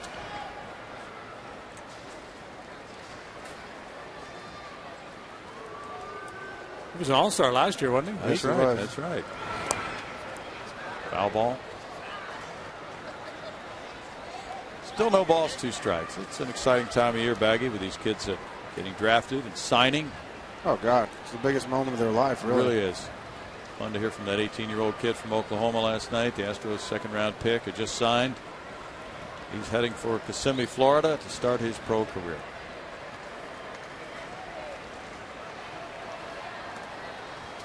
The Astros have already signed several of their picks. Usually it takes a while for number one. Yeah, they wait till they get in their slots on who's going first. You know, who got it. If he's, what was their 12th pick? 11th, I think. 11th, so they'll wait for the 10th and the 9th guy to sign to see if they get that kind of money. We had an emailer for you who wanted to know your thoughts about the Astros draft, if you've examined that. I have not yet. I will go see them once they all get signed and go to their respective affiliates. Strikeout. Gonzalez is down. And I'll see most of them, even if I don't see all of them, I'll end up going to Instruction League and seeing them there.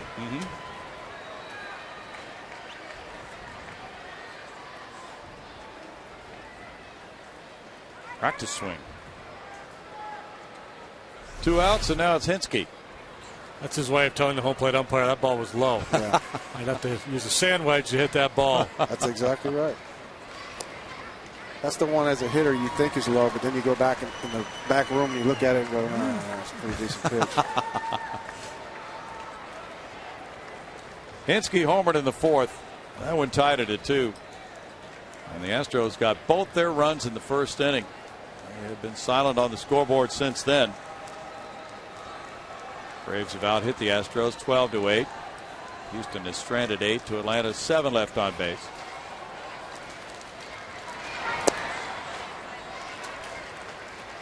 Hinske takes a look at ball 1, and it's 1-1 for Fernando Rodriguez.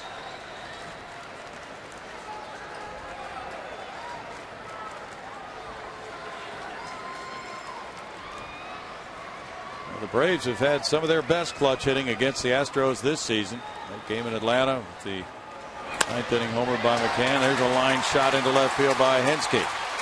And that'll make it 6-2 with Chipper Jones scoring. RBI single for Hinske, giving him 18 runs batted in. Brandon Lyon did not retire a batter, gave up 3 hits and a walk and 4 runs. Hinske's been doing it. Home on the right, base hit to left, homer to left last night. Yeah. Like you said, Jimmy, he's just done a tremendous job filling in over here. Yeah, he's been a good player. Yeah, he's one of those guys that it seems like he's always in the postseason. Bounces around a lot, but he ends up on winning clubs. And nice contributor. Young smacks one into center field. Hinske's going to third base on a single by Young. His second hit. Now Joe Mathers coming up to pinch hit for the pitcher. Big 10th inning for the Braves.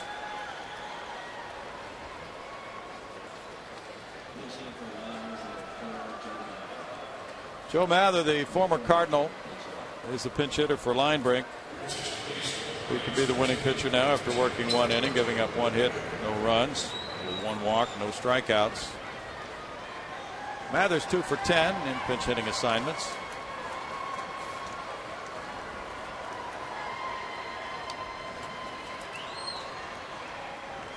He had a 4 RBI game against the Angels back on the 21st of May. Not to be a Debbie Downer or anything, but this is now the 3rd consecutive time in which the opponent has batted around in an inning. Boy.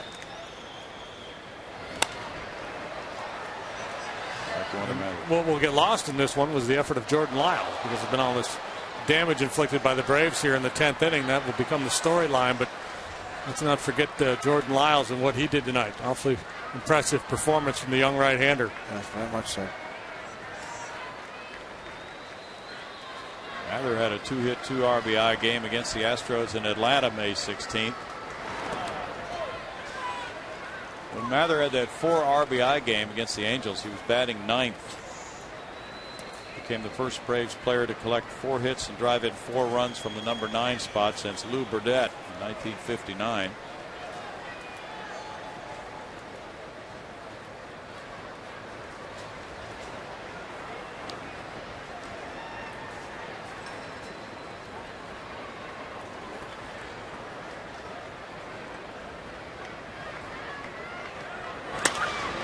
In the air, and it goes toward Hunter Pence. Shallow right. And the Braves send 9 men to the plate in a 40-pitch 10th inning. And they score to make it 6-2 with a 4-run 10th.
As Fox brings you every thrilling moment of the 2011 MLB All-Star Game. Coverage begins Tuesday, July 12th, live from Phoenix at 7 p.m. Central, only on the Fox Television Network. Here's how things look in the National League right now.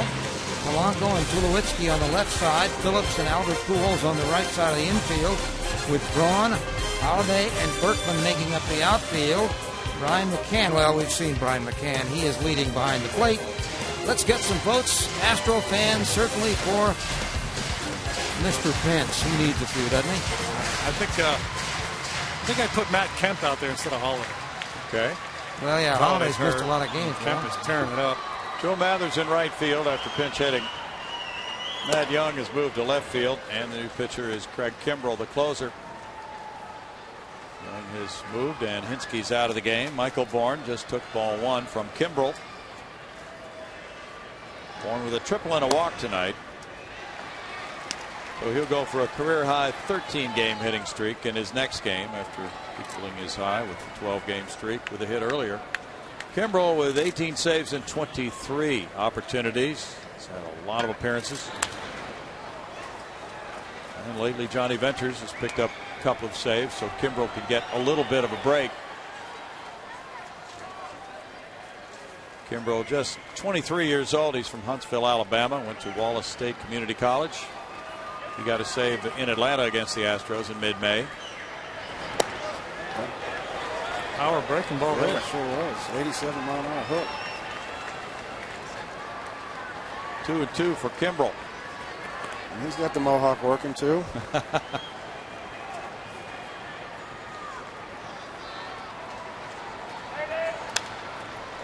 Fouls it back.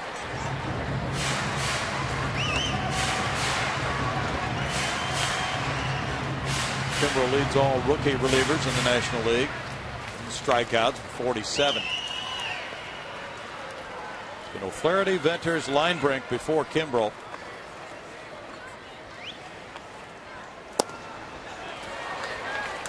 And Marcos worked it. 3 balls, 2 strikes. Dodgers 4, Rockies 1. They played 6 in Colorado. Ty Wigginton hit his 6th homer.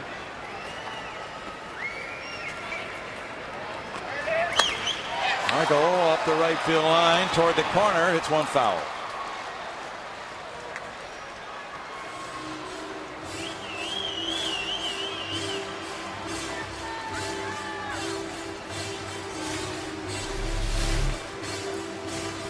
Michael continues to put good swings on it. Yep.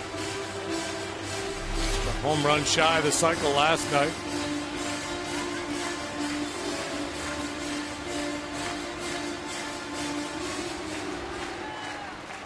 Hunter Pence is on deck. And Carlos Lee's due up third.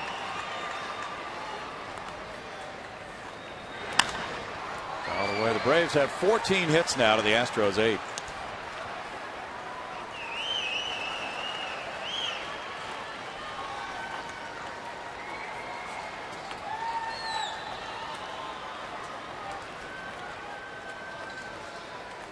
Young moving a little bit further off the left field line now.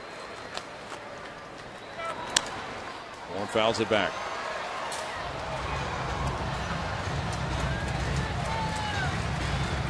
When you go talk to the kids, Baggy, in Florida after they've been drafted and they're just starting their professional careers, do they really want to sit down and try to get as much knowledge from you as they possibly can about all things regarding baseball? Yeah, I think they do. The only problem is the older I'm getting, the younger they are. Since we keep drafting 18-year-olds, they don't know who I am. But, you know, they like to hear the knowledge. They like to hear the little stuff. They like to hear stories and all that type of stuff. We just try and not give them too much and just start to let them enjoy. And then when I get to see them again in instructionally, I have a good rapport with them, and then they'll be a lot easier, you know, asking questions. That's one out. Hunter Pence extended his hitting streak to 22 games with that RBI double in the first. He's 1 for 4. Chipper Jones with a diving play on his liner in the 5th inning cost him another hit. Yeah, that ball was scalded.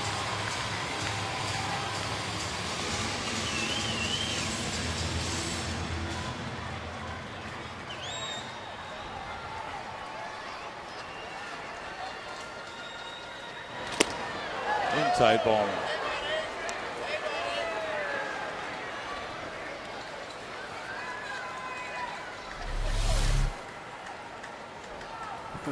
Late flinch, ball's already by him. Yeah.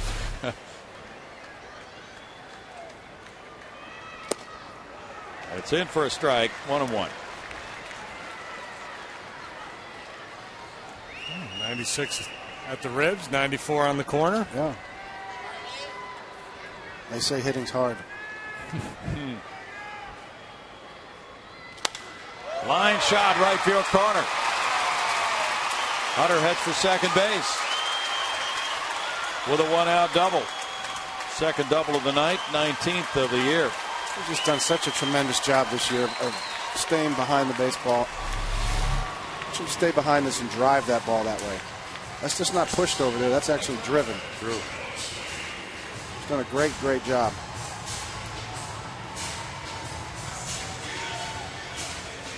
So that back is still bothering him. Yeah, by the way he ran that way. Carlos Lee's 2 for 4. What is Hunter doing differently to allow him to hit the ball hard to the right side of second base? I just don't think he's jumping out at the baseball. In recent years, he's kind of panicked and went out and tried and go out to get it. Now he's letting the ball travel back to him. And when you do that, you know, we talked about with Jordan earlier about maybe the ball gets on you a little bit, but you get about 6 more inches if you're not jumping out on your front foot, and you can see the ball longer. That's why he's been better on breaking balls this year, and a ton of hits to right and right center.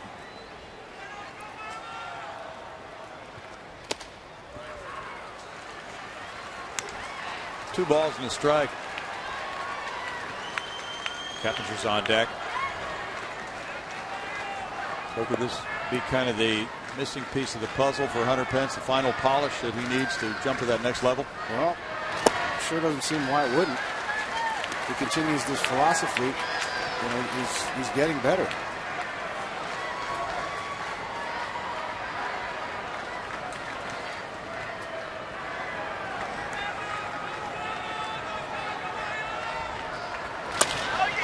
Carlos drives one to the left field corner. That'll score Hunter Pence and make it 6-3.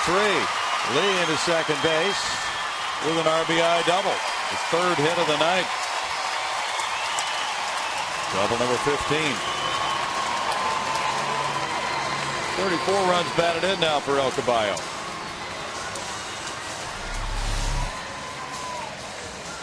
Real good swings at the hard-throwing right-hander. Pence's double the right, and now Carlos whacks one into the left field corner. The Astros still have life. He's got 5 blown saves. Got number 5 on Wednesday at Florida. Gave up 2 hits and 2 runs. Wound up getting a win. There's a strike to Keppinger. That was a really, really mad fastball right there. At 97.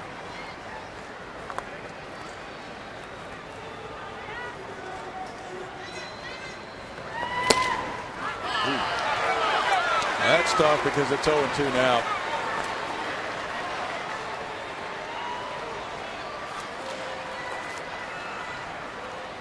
That's painting at 97 yes, right there. Is.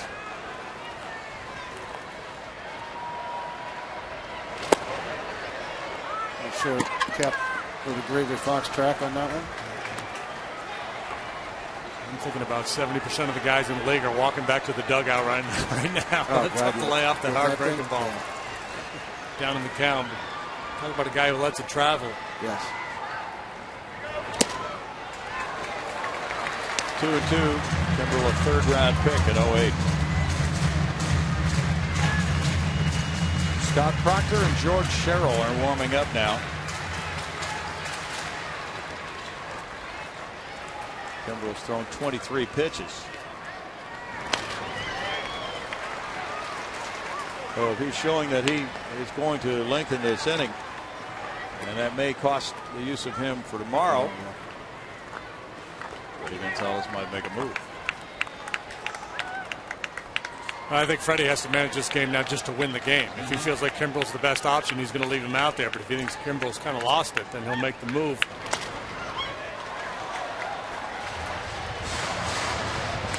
Johnson on deck. This is one, if you're the Braves, you can't afford to let get away. You put 4 on the board at the top of the 10th on the road.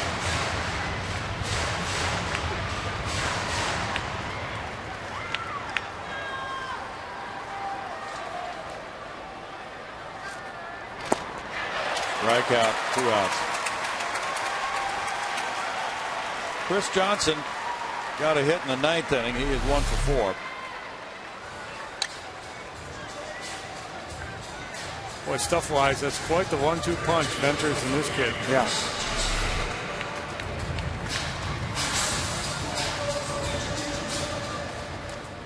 Johnson has a couple of lineouts tonight.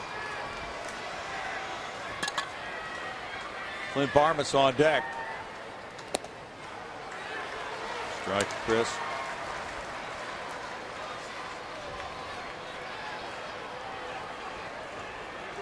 Fred Wallace is available to pinch hit. Up the right field line, slicing and foul. Oh, that was close. Been 6-4 and a man on second. He's shown the inclination to go the other way lately too. Yeah. Yeah. Yeah, Chris was talking about that the other night. That's a real thought for him right now. It's hard to do that, though, in the game, just to tell yourself, I'm going to hit the ball to right field. Certain type of guys can, but guys generally that have some power and stuff, it's very hard for them to sell out on that. 1-2. Fastball reading at 96. Kimbrel had 21 games with the Braves last year. Gonzalez gets a 2-hopper at short. And the Braves put up that big 4-run 10th inning and hang on to win it 6-3.